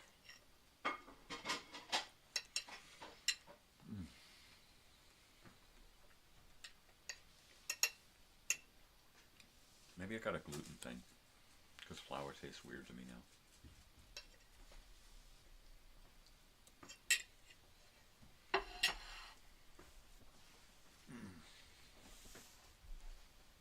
I'll have to switch up my diet and see what happens.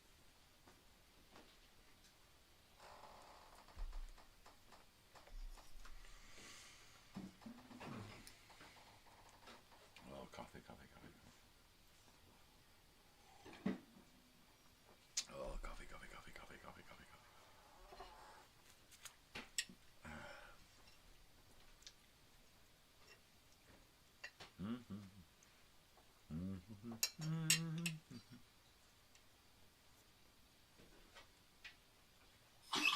Wow. That was very unbecoming of you, Ollie. You know what I mean? You know what I mean, Bern?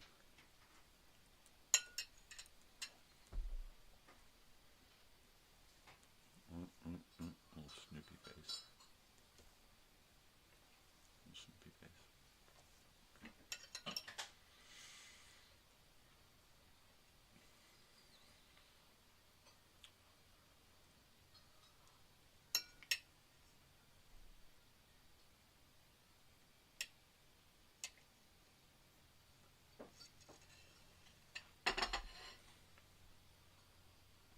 I think I want to go skydiving.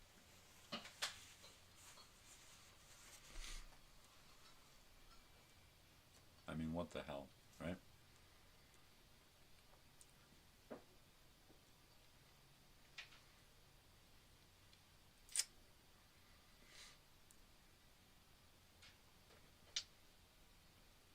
Let's see. Old guys do it all the time, right? Old people go skydiving all the time. It's the last thing I want to do is go skydiving. They're like 89 years old and they're jumping out of fucking planes. That's crazy, right? Or what about the first man to orbit the Earth? Oh, what the fuck is his name?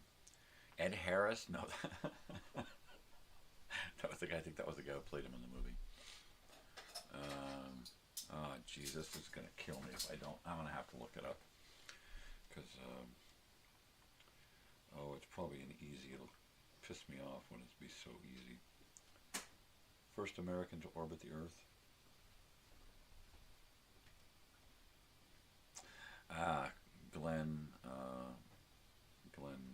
John Glenn, right? John Glenn. So he was the first man to orbit the Earth, and then I should have looked it up then, but he was then later the oldest man in space. Went up in the space shuttle as an old guy and had to take them G's going up, right? Now that's crazy, to be the oldest dude up there ever, and having gone up and orbit the Earth the first time, and then do it again toward the end of your life. I mean, that's pretty cool. Pretty cool stuff, you know. Wow.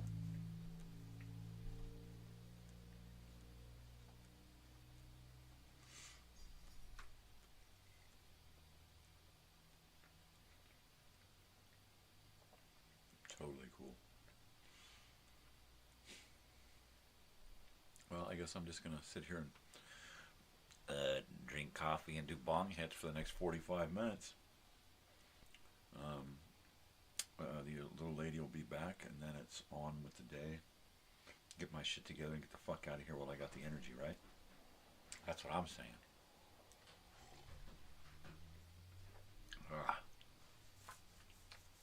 Yeah, buddy.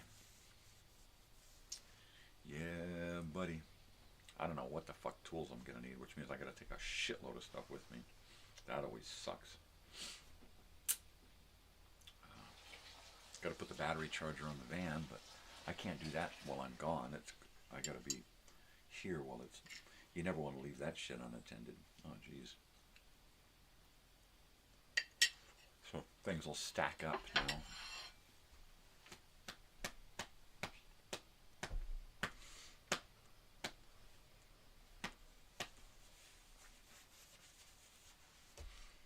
I'm gonna have to eat it all, guys. It's too sweet for you.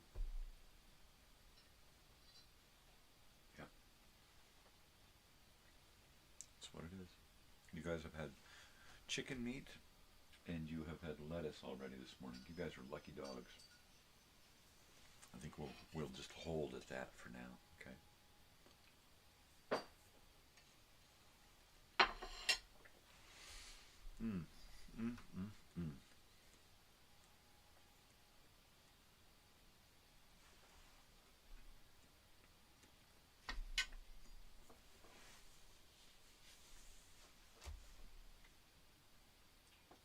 Yeah. Let's see if I can take random footage from my video sources and create a movie trailer for a movie that does not exist. Let's do that.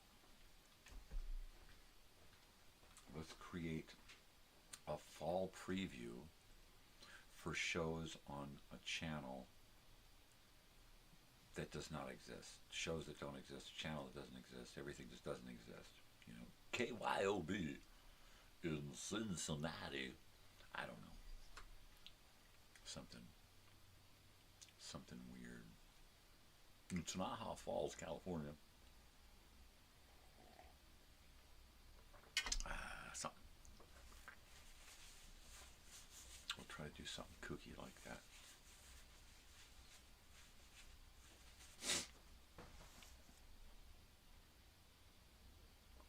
Come up with a whole synopsis, plot line thing, stars.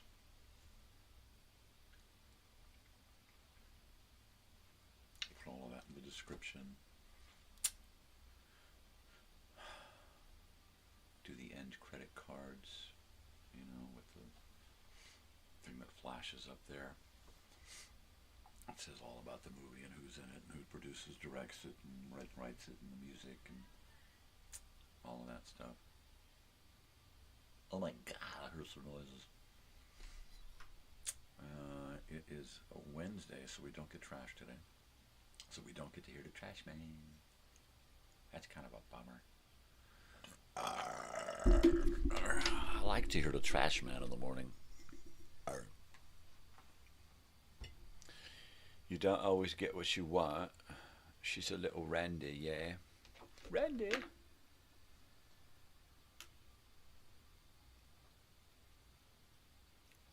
Uh-huh.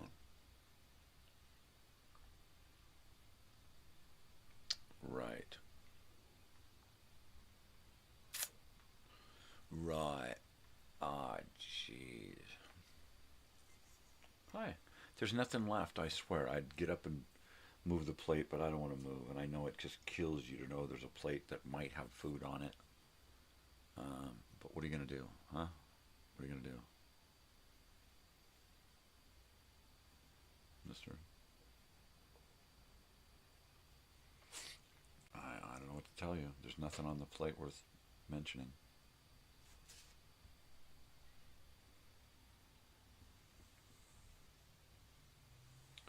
Oh, my dogs. Oh, my little parrots. With your eager little faces. With your little faces. Faces! Faces!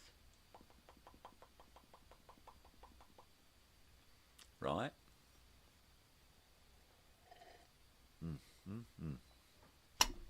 Alrighty. What do we got here?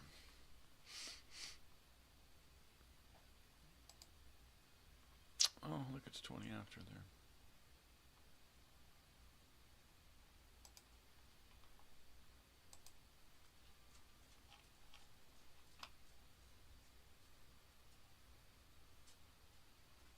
I don't know what to say. pretty quiet around here this morning. I'm telling you. Usually it's just a bunch of stuff going on. I guess it'll probably change. So if I kill the microphone, you know why.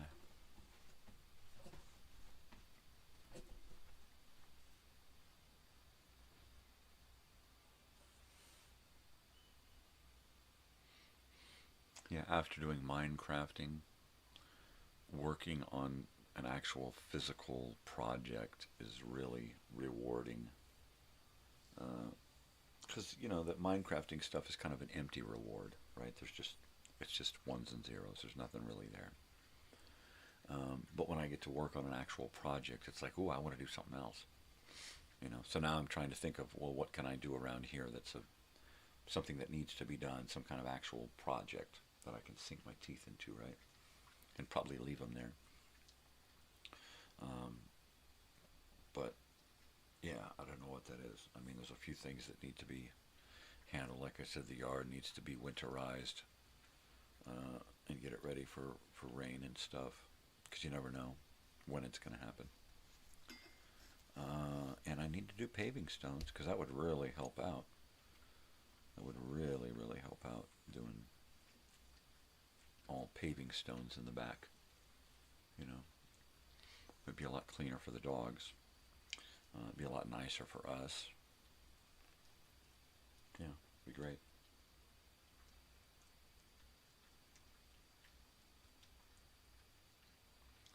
Probably what we're going to do is make a pee-poo area, right? And figure out how to just recycle the dirt. Just get the dirt out. A place where I can dig down, you know, and just yank it all out, backfill it with new dirt.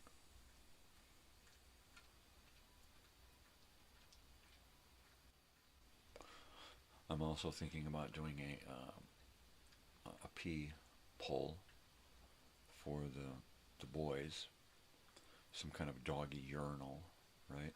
And that might actually work.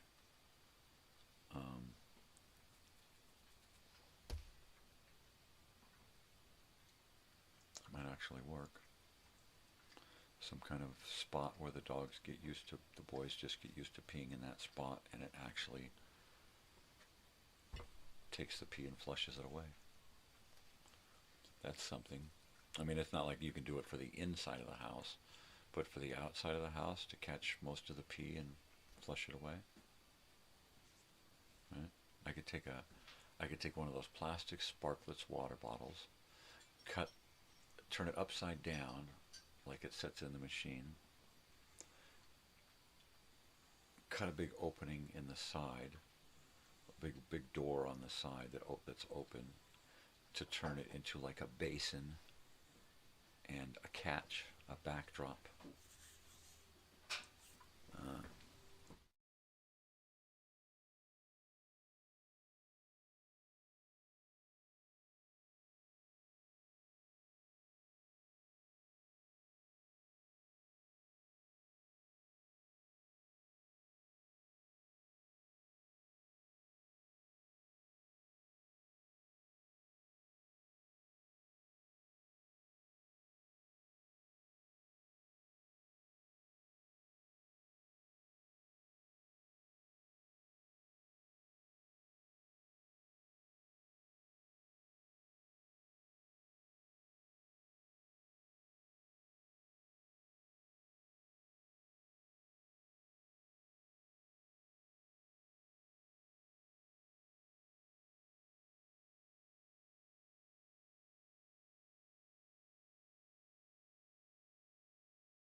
Oh, I was just talking to the missus as she was getting ready to go. She's just about ready to go, which means my daughter should be just about ready to walk out the door as well. I got 2 dogs over here. One's grooming the other because they love to take care of each other. I encourage love among these guys, so that's pretty much what goes on between them. They're always cuddling together, they're always dogpiled together, they're always playing together, they're always loving each other, they're always grooming each other. They'll do a 3-way groom, you know. It's freaking hilarious. It's like a little circle jerk, it's hilarious. I just love these guys. They're so sweet. Alright, just about time to say goodbye to everybody. Of course, my wife will be back about the end of the show, unless she stops at the store. And then, for me, it's a pair of jeans and t-shirt and a hat, some shoes, and then I'm going to start gathering up my stuff, put a couple of things together for finishing touches. I'm figuring we might do oil on this thing. If it's not dark enough, then we'll oil it with some dark oil, some wood oil, and brush it on and wipe it off, and try to give it a good color. It's already rustic. I will be taking photos of it. My wife already took a photo of it sitting there on the table, waiting to be finished. Right? So yeah, I'm pretty darn excited about it. All black hardware on it. All rustic wood, rough and sanded with saw marks and cut marks and stuff on it. It's just great. It's a great looking. Look, I've never built anything like it before, but if you can dream it, you can build it, right? And I did, and there it is, and I can't wait to fucking hang this thing. So I'm already racking my brain trying to figure out different ways of hanging this thing. If this doesn't work, okay, then I'll try this. If this doesn't work, try this. So now I'm doing this in my head so that I can bring the materials to try these different ways of hanging it. I can't just put a board there with wall mollies holding it in to drywall. The gate will pull the drywall off. Somebody eventually will come through and pull down on it, and it'll just yank the drywall out. So it's got to go into some studs. If there are no studs back there, I'm going to have to push it up against the door jamb that's there, and then aim some screws into the wood behind the door jamb in the wall and mount it that way. If I can't do that, I'm going to have to open up the wall and mount some wood in there to attach this thing to. Just the way it's going to be. Which means I'll have to go back and do drywall repair. And that'll be a bummer.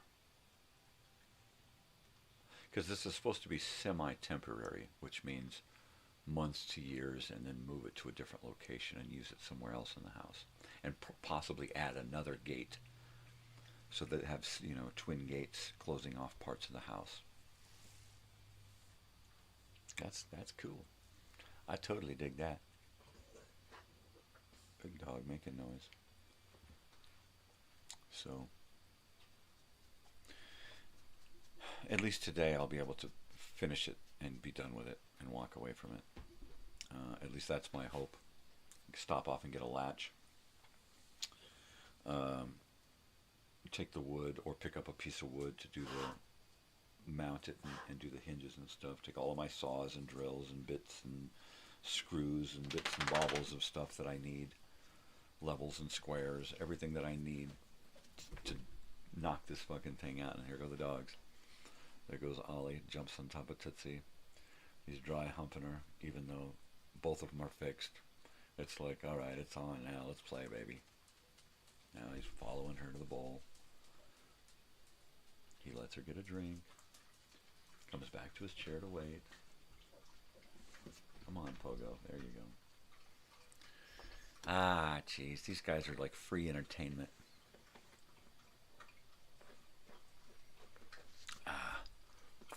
Now I have to contemplate a second cup of coffee here. Of course, I'll be working in a house for a couple of hours. I'll have I'll have access to a restroom that my wife cleans. So it'll be cool. Hi. I'm Big Face. You can't have coffee. You get jittery. And you too, you're already jittery enough. Look at you, twitchy. You know, to Olivia. You know, to Oliver.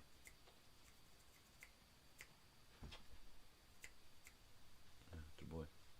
Yeah, to boy. No, over there. Over there. There you go.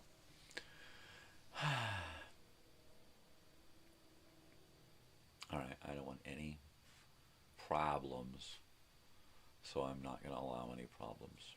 No stress, no drama, no bummer. The biggest bummer should just be trying to fit all of this shit into the car, right? That should be the biggest deal. I'm going to add the cap when I get over there. I may cut it and sand it here so that I just have to take it over there and glue it and screw it to the top. Yeah, I should nail it. I should tack nail it, tick, tick, tick, tick, tick, like everything else is. I didn't use any screws. I used finished nails on it. So there's, you know, little holes you can see here and there, but for the most part, there's no screws visible. Once the color is decided, if she wants, I can go back and fill all the little finish nail holes. Not a big deal. Match the color and some putty, roll it up, and just start sticking it in these holes until they're all filled up. Easy peasy. Easiest peasiest.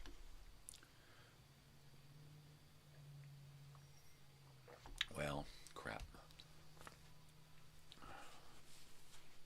I have a feeling I'm going to get information on shirts, which means that's going to be in the mix, making some shirt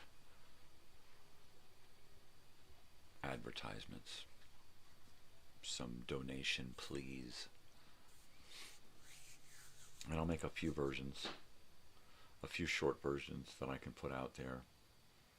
Contact me directly. That pretty much that, you know, if you would like to help out and donate and receive a couple of shirts, contact me.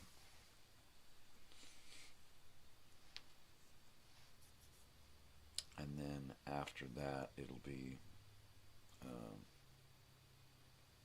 these first two shirts, and then after that, it'll be any two shirts for the donation. I'm going to do the two shirts because it'll keep the donation price at the same all the way across, even though I'll be looking at ways of saving money on the shirts, so that money, that donation money, will increase as production goes on. We'll be spending less on production and more, getting more in donation, which will be a money raiser and time saver, you know, because, yeah, TikTok, baby. Let's see, it's Bong 30, I know that. It's like way past Bong 30.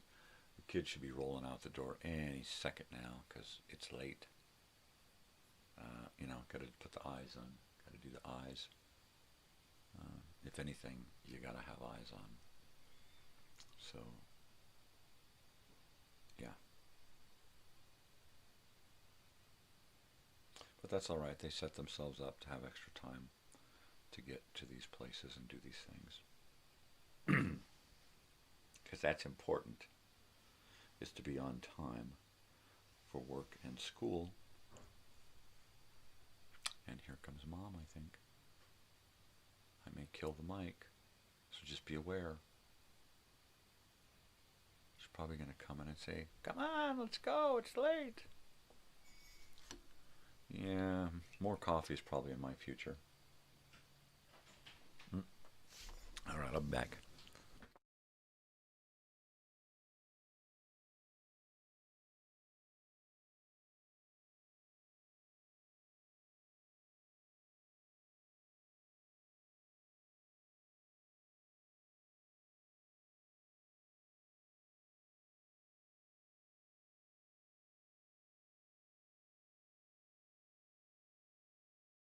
Okay, I think that's it. I don't know if Mom has to come back in, or if she took her purse with her now. She probably did.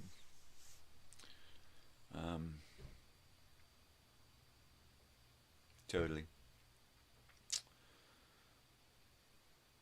Well, once again, I am just darn excited about the day because I'm alive.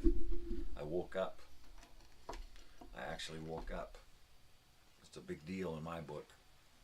Any day you can wake up, it's a big fucking deal.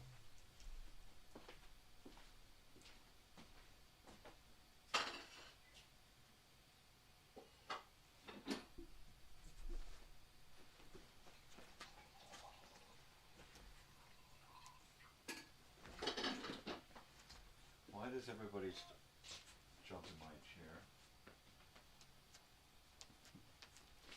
There's a dog out there? Oh!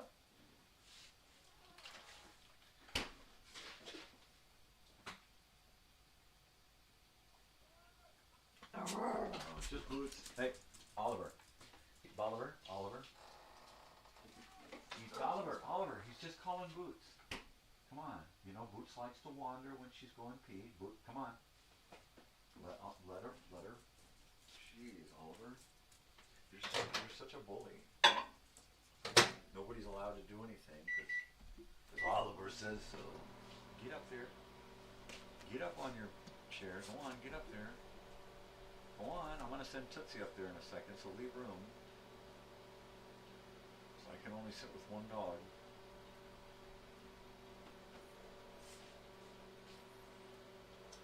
Alright, it's about time to wrap this show up. Let's do the last 20 minutes and wrap this show up, you guys.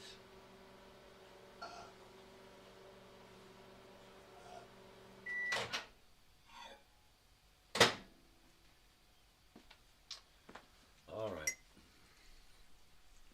Okay, come on. Come on. Tootsie, get down. Tootsie, come on. Come on, Tootsie, get down. Come on, Tootsie. Come on. Okay, come on, Sam. You gotta. Come on, Sam. Come on. Come on, Sam. Sam, get up. Come on. Get up. Let me fix the chair here. No. The dogs. Tootsie up here. Come on. There you go. Sit up there with Ollie. He's gonna jump on you and start chewing. Okay. Sam, come here. Oh, I left my saucer with my spoon and my paper towel.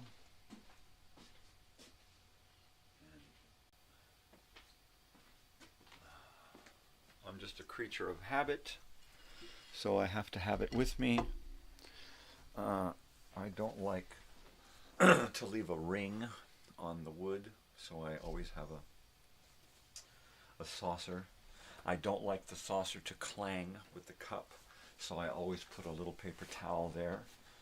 I always have my spoon so that when I reheat my coffee or add some more stuff, I can stir it. Hey! Oh, I hate it when they do that. And I hate it when he does that.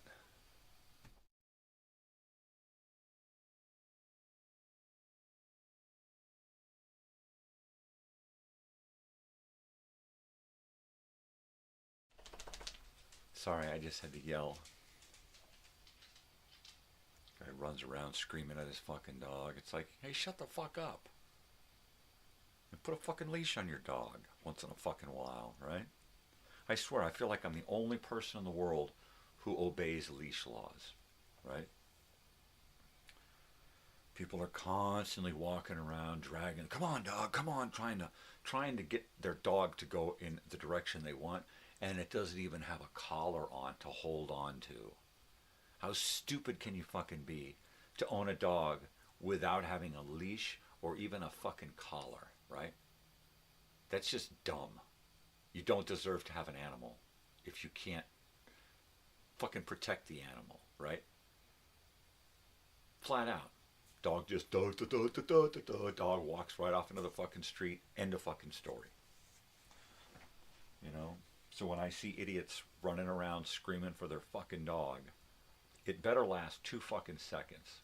You yell for the dog comes to you. If that doesn't work, the dog should never be off the fucking leash. Period. If you got to do this every fucking morning, screaming, you know, now, making my dogs fucking freak out, or this early in the fucking morning, screaming at me, I don't want that shit. And I don't care who the fuck you are, you know. He's a guy that works here, neighbor guy, and I don't give a fuck, you know. Shut the fuck up. It's too fucking early for you out there fucking squawking for your fucking dog. Put a leash on your fucking dog. Don't do this anymore. Wise the fuck up, right? Yeah, right. They should be so lucky to fucking wise up. This dog's already been rehomed a couple of times. You know, and it's a big pit bull. And I don't care who you are, you know, dogs can just fucking snap, especially after they've been through too many homes. Come on. You know, and you can go through too many homes. The dog just can't fucking take it anymore, you know. I want my person, and my person's gone. And that was 3 fucking persons ago, and I just can't fucking take it anymore. All of these people just aren't the people that I want, you know. We got lucky with Sam because I don't know who he had before us, but he knows that this is it. You know, this is the place he was meant to be. And these schlubs over here, look at this. Look at these guys in the chair over here. And this big lump in my lap here. All right, there you go. There you are. Now I get my arms because it's Bong fucking 30. And it's just about time to clock out. I got to clock out of the YouTube thing here. Clock out of the studio. And clock in as handyman. I am handyman-y again for the day until I get this gate done.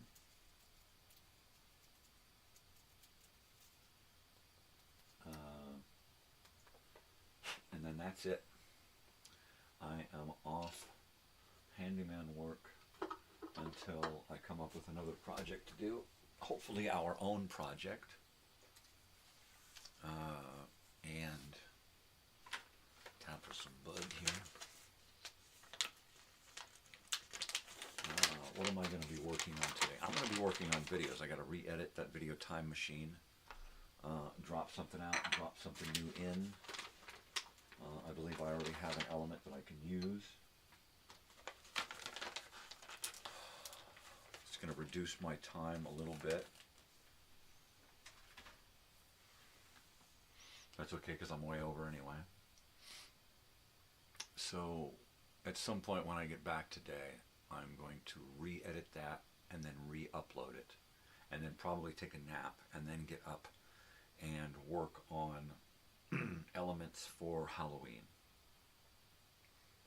I'm going to do, I've already got How to Build a Haunted House at 2. At 4, I've got Lenny's Inferno Halloween special. At 5, I'm going to do a live deal. I may actually do a live, cartoon thing, about 20 something minutes. and watch a cartoon. We're probably going to listen to a radio show. I'll read some stuff. And I'm just kind of going to try to hodgepodge together some kind of live show that's going to last about 2 to 3 hours. And then at 8 o'clock, the last of the 1995 May Las Vegas Grateful Dead shows is going to be uploaded. So I already did Sunday, the day that I attended. Then I did Friday, the first day of that weekend. And I just uploaded the Saturday. And it's going to go public on Thursday, tomorrow, at 8. So I've got a full day on Thursday. Today's kind of a full day because we got extra old-time radio. But tomorrow is a full day because it's holiday, and we're going to pack a lot of stuff into the evening.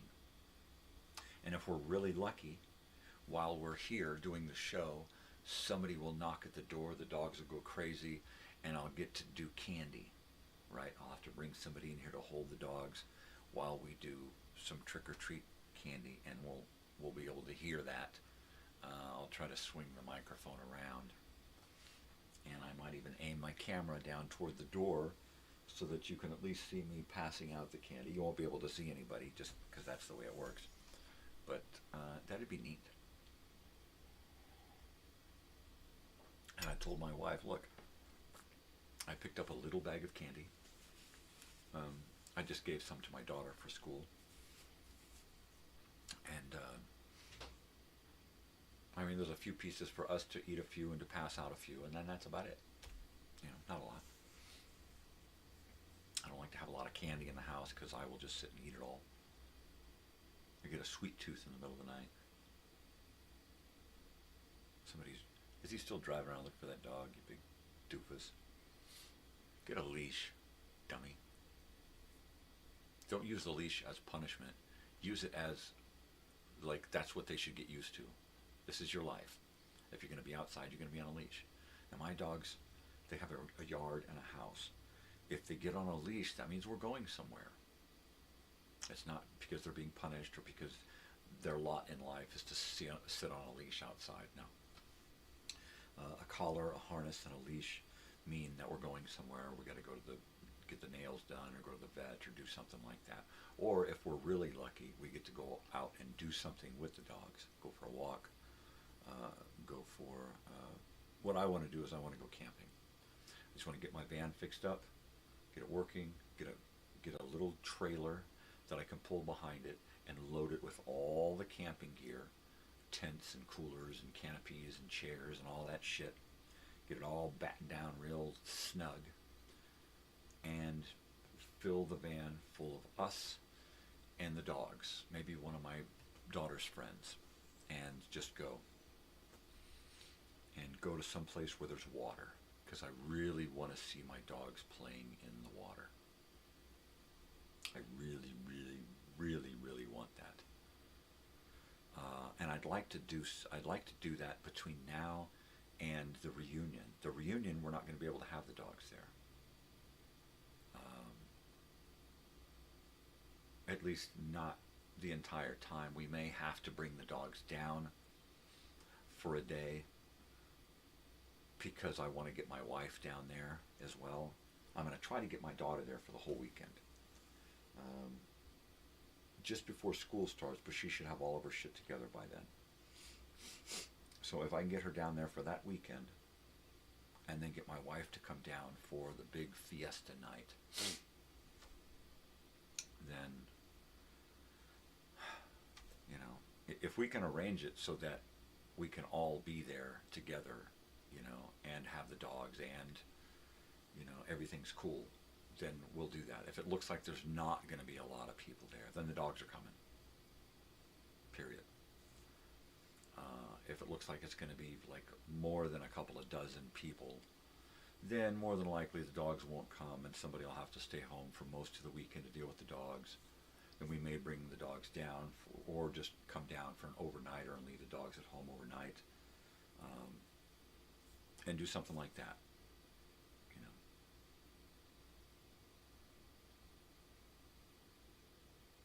Yeah.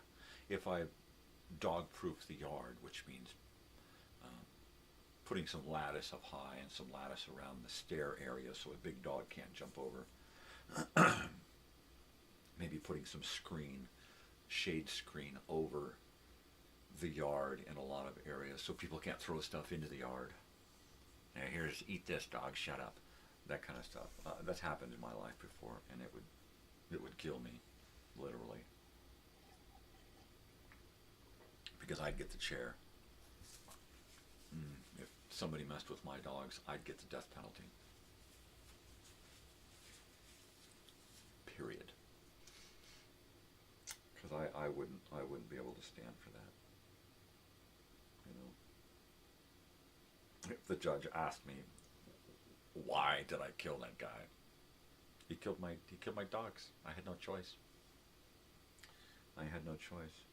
Yes, you did. You could have let the law... What? Punish this guy with a slap on the wrist for murder, right? It's just dogs. It ain't murder. Well, fuck you. We live in two different worlds then, buddy. Yeah, because... Yeah, you harm my dogs, and I'll harm you. You kill my dogs, I'll kill you. Period. End of story. That's all there is to it.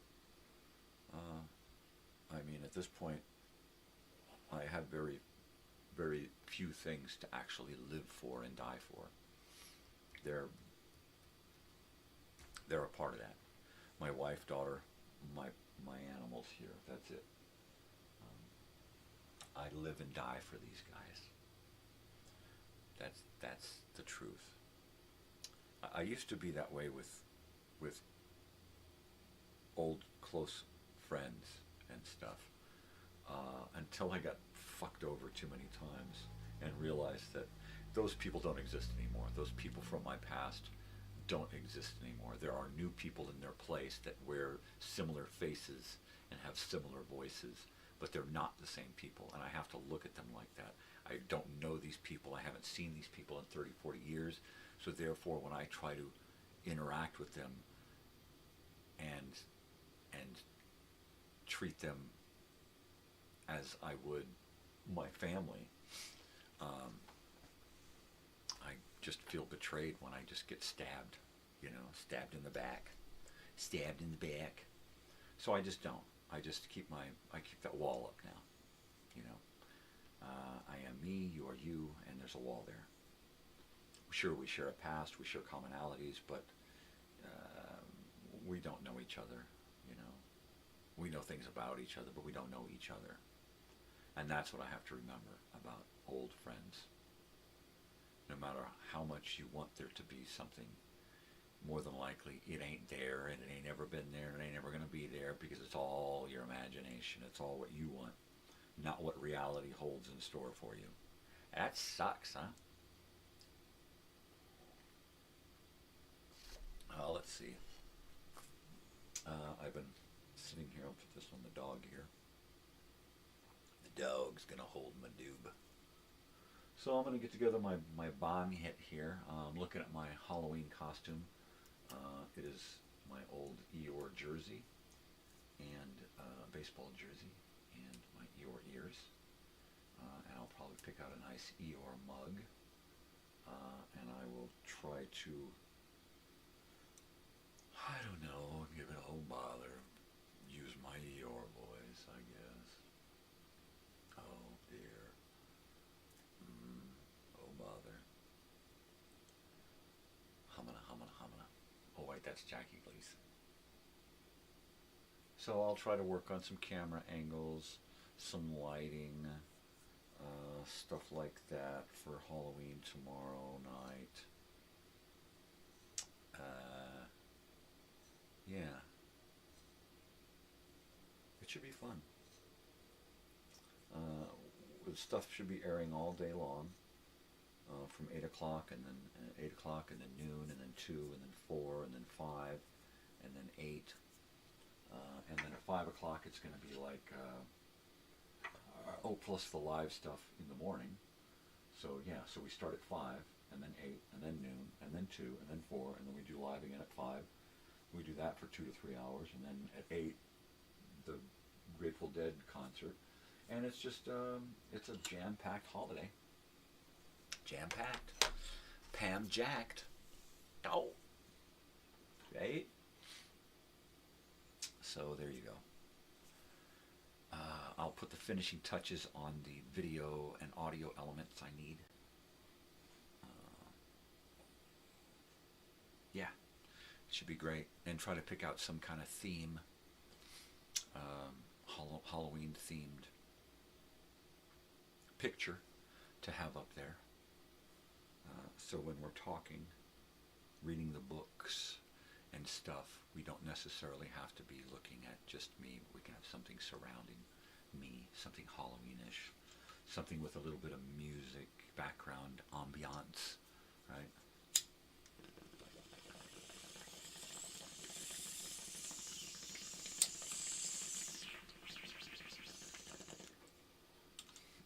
I'm the black sheep, so nobody really tells me anything. But my cousins are in town to visit my aunt, my father's sister, and she's old, and she's, you know, feeling the effects of age. So I wish her well. Hope everything's okay. I haven't heard anything because, like I said, nobody tells me anything. I just know that the girls are in town, and that they're going to be going to the reunion. So all the more reason why I've got to make this thing work. Even if I can't be there, at least it'll happen. Because of course, I like to plan for this way or that. And if it goes that way, well, then that's the way it is. But I really would like to wait, you know, to make it to this thing and actually be able to be involved in it. So I'm going to be changing my diet and doing a few things to try to figure out if I can, you know, kind of stretch my longevity out a little bit longer, right?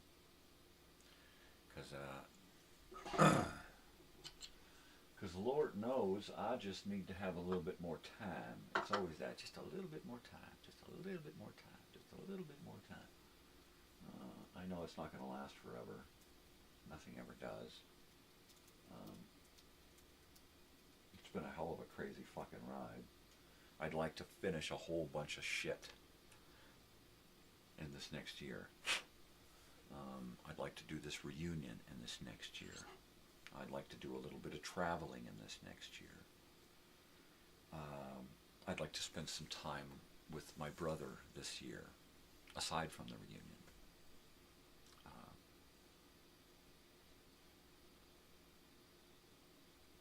Yeah. And I'd like to get some things done here around the house so that it's actually worth something when I leave, and so when they decide to pack it up and move on, they can get a decent price for it and have a little something, right? Because I'm not a wealthy guy or a rich guy or a guy who is going to leave a lot. I'm going to leave a collection of T-shirts, a collection of records. I'm going to leave a whole lot of stuff that's going to be worth stuff, but I'm not going to, you know, leave bank accounts and trusts and all that shit. I never got any of that. And I don't think anybody should get that kind of shit. I think if you're gonna get through life, you need to fucking do it on your own and not have shit handed to you. You get used to that shit. People handing you money. You know, oh, here's your trust. Okay, I just gotta wait another month and my trust opens and then I get another. It's like, give me a fucking break. It's like, get out and do something. You know, so I don't want that for my daughter. Even if I had the ability, I wouldn't do that. You know, she wants to make some extra money. Well, take a bunch of this shit that I've got price tags on and off it and sell it, you know, because I'm going to leave a lot of that. I'm going to give a bunch away, but I'm going to leave a lot that's going to be worth some pretty good money, right? Especially the longer you hold on to it. So let's hope that they see the value in saving stuff too. So I think before I go, I'm going to have to show a return on a bunch of these things so that they can see, oh wow, that stuff is worth something. Right? sell an 8-track collection for a good price. That'll blow their fucking minds, right? That'll just totally blow them away, you know. Just going to put together another bong hit before I sign off.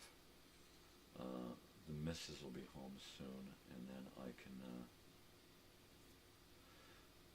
get ready to go. She said her friend is not an early riser, but she's going to be gone all day. So I'm figuring we're not going to leave here until between 9 and 10. So I got a good hour to do nothing and chill out with the missus and maybe eat some breakfast before we go. It's those times of the day that I really love, when it's just her and I sitting watching TV, goofing on whatever it is we're watching, and just talking, you know. And we don't dwell on life stuff. I mean, life stuff is life stuff, and it works it out. You dwell on it, you fucking rack your brain, you go crazy. So we plan our life together to be simple, so that we don't have to fucking have all of that drama, right? I mean, the drama is, what the fuck are we going to eat tonight? That's drama, right? That's like some of the biggest drama we have, is what are we going to eat? We had drama last night. There were 3 cop cars parked out here, cop SUVs, right? Sheriffs, parked right out in front of the house. Not something that's altogether surprising. I couldn't tell where they were. There wasn't one cop outside. So they were all in one of the houses. Probably this crack house over here where the drunk lady is. Boy, he's judgmental. No, I observe.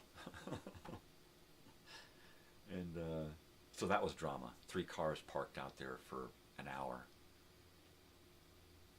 And that was it. The dog's barking this morning at the guy calling for his dog. Ooh, that was heavy drama this morning. And me going, shut the hell up. So that's the kind of heavy drama we get around here. We like to keep it low key, because big drama comes. And we, you know, if you're always in drama, then you're freaking out all the time, you know. And I don't like that, because inevitably you get hit with big drama that you can't control, that you don't see coming, and I hate that. But at least I'm not necessarily ready for it, but I haven't been totally drained by little dramas. Some people thrive on that shit. People have to make drama in their life so that they've got something to fucking bitch about, complain about, get on the social media, talk to people. You know, it's like, oh, geez, just give it up. You're not that important, right? Your life is not that important. Just quit it with the fucking drama, the me drama. It's just horrible. I cannot stand that in people. I have to unfriend or unfollow people on, I don't unfriend, but I have to unfollow people on Facebook, because they just, all of the me drama, you know, and it's like, okay, I've had enough. Or all of the God all the time. It's like everything. You don't give yourself credit once in a while. All right, that's all I'm saying. Is that you're probably responsible for most of the good stuff that's happened in your life. So give yourself credit. All right. They say prayer gets things done. Doing things gets things done. And if you've done things in your life to change, give yourself some credit. Okay. Politics. I've had to unfollow people for politics, because they just get too into it. Or people who are just constantly bitching and complaining about one particular people or one particular place. I hate California. And they just, every post is poking at California. Right? It's like, oh, give me a break. Get over yourself. What do you live in, Idaho, Montana or something? Good for you. You know, why don't you tell us positive things about where you live instead of poking at other people for where they live, right? So when I see the negativity, I just move on. When I see the overabundance of stuff that just, I mean, just keep it to yourself, right? Some of that stuff should just be left to yourself, right? If you have to tell everybody all the time, you know, what? Then get a fucking channel like this and do that. You know. Nobody wants to know that, you know, that you had Raisin Brand and that you prayed over your Raisin Brand for this politician to win, you know, because your rental house needs some fucking, come on, right? It's like, oh. Well, boy, are you programmed, right? Tell me about how your kid's project in school is doing or something. You know, I don't want to listen to how your school's been defunded and how you hate the politics in the state. It's like, oh God, you know, join a group where you can bitch about that stuff and everybody's going, yeah, because all of your friends are going, oh, jeez, this guy, he won't shut up. All she can do is, you know, rant and rave and then praise this and praise that, right? And it's like, there's a place for it. There's a time and place for it, you know, and every second of every fucking day is not, you know. But I never stopped being political. I never stopped being religious. Fine. Keep it to yourself. Can you do that? You're turning people off.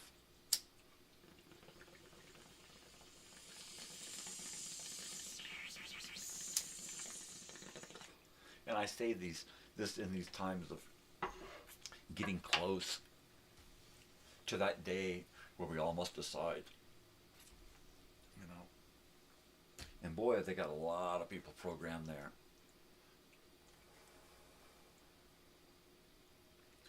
They don't even have to hold a poll, right? All they have to do is like, oh yeah, we know which way these people are going. Just count them up, right? Because it's obvious. Because they've been so programmed to go this way or that way, right?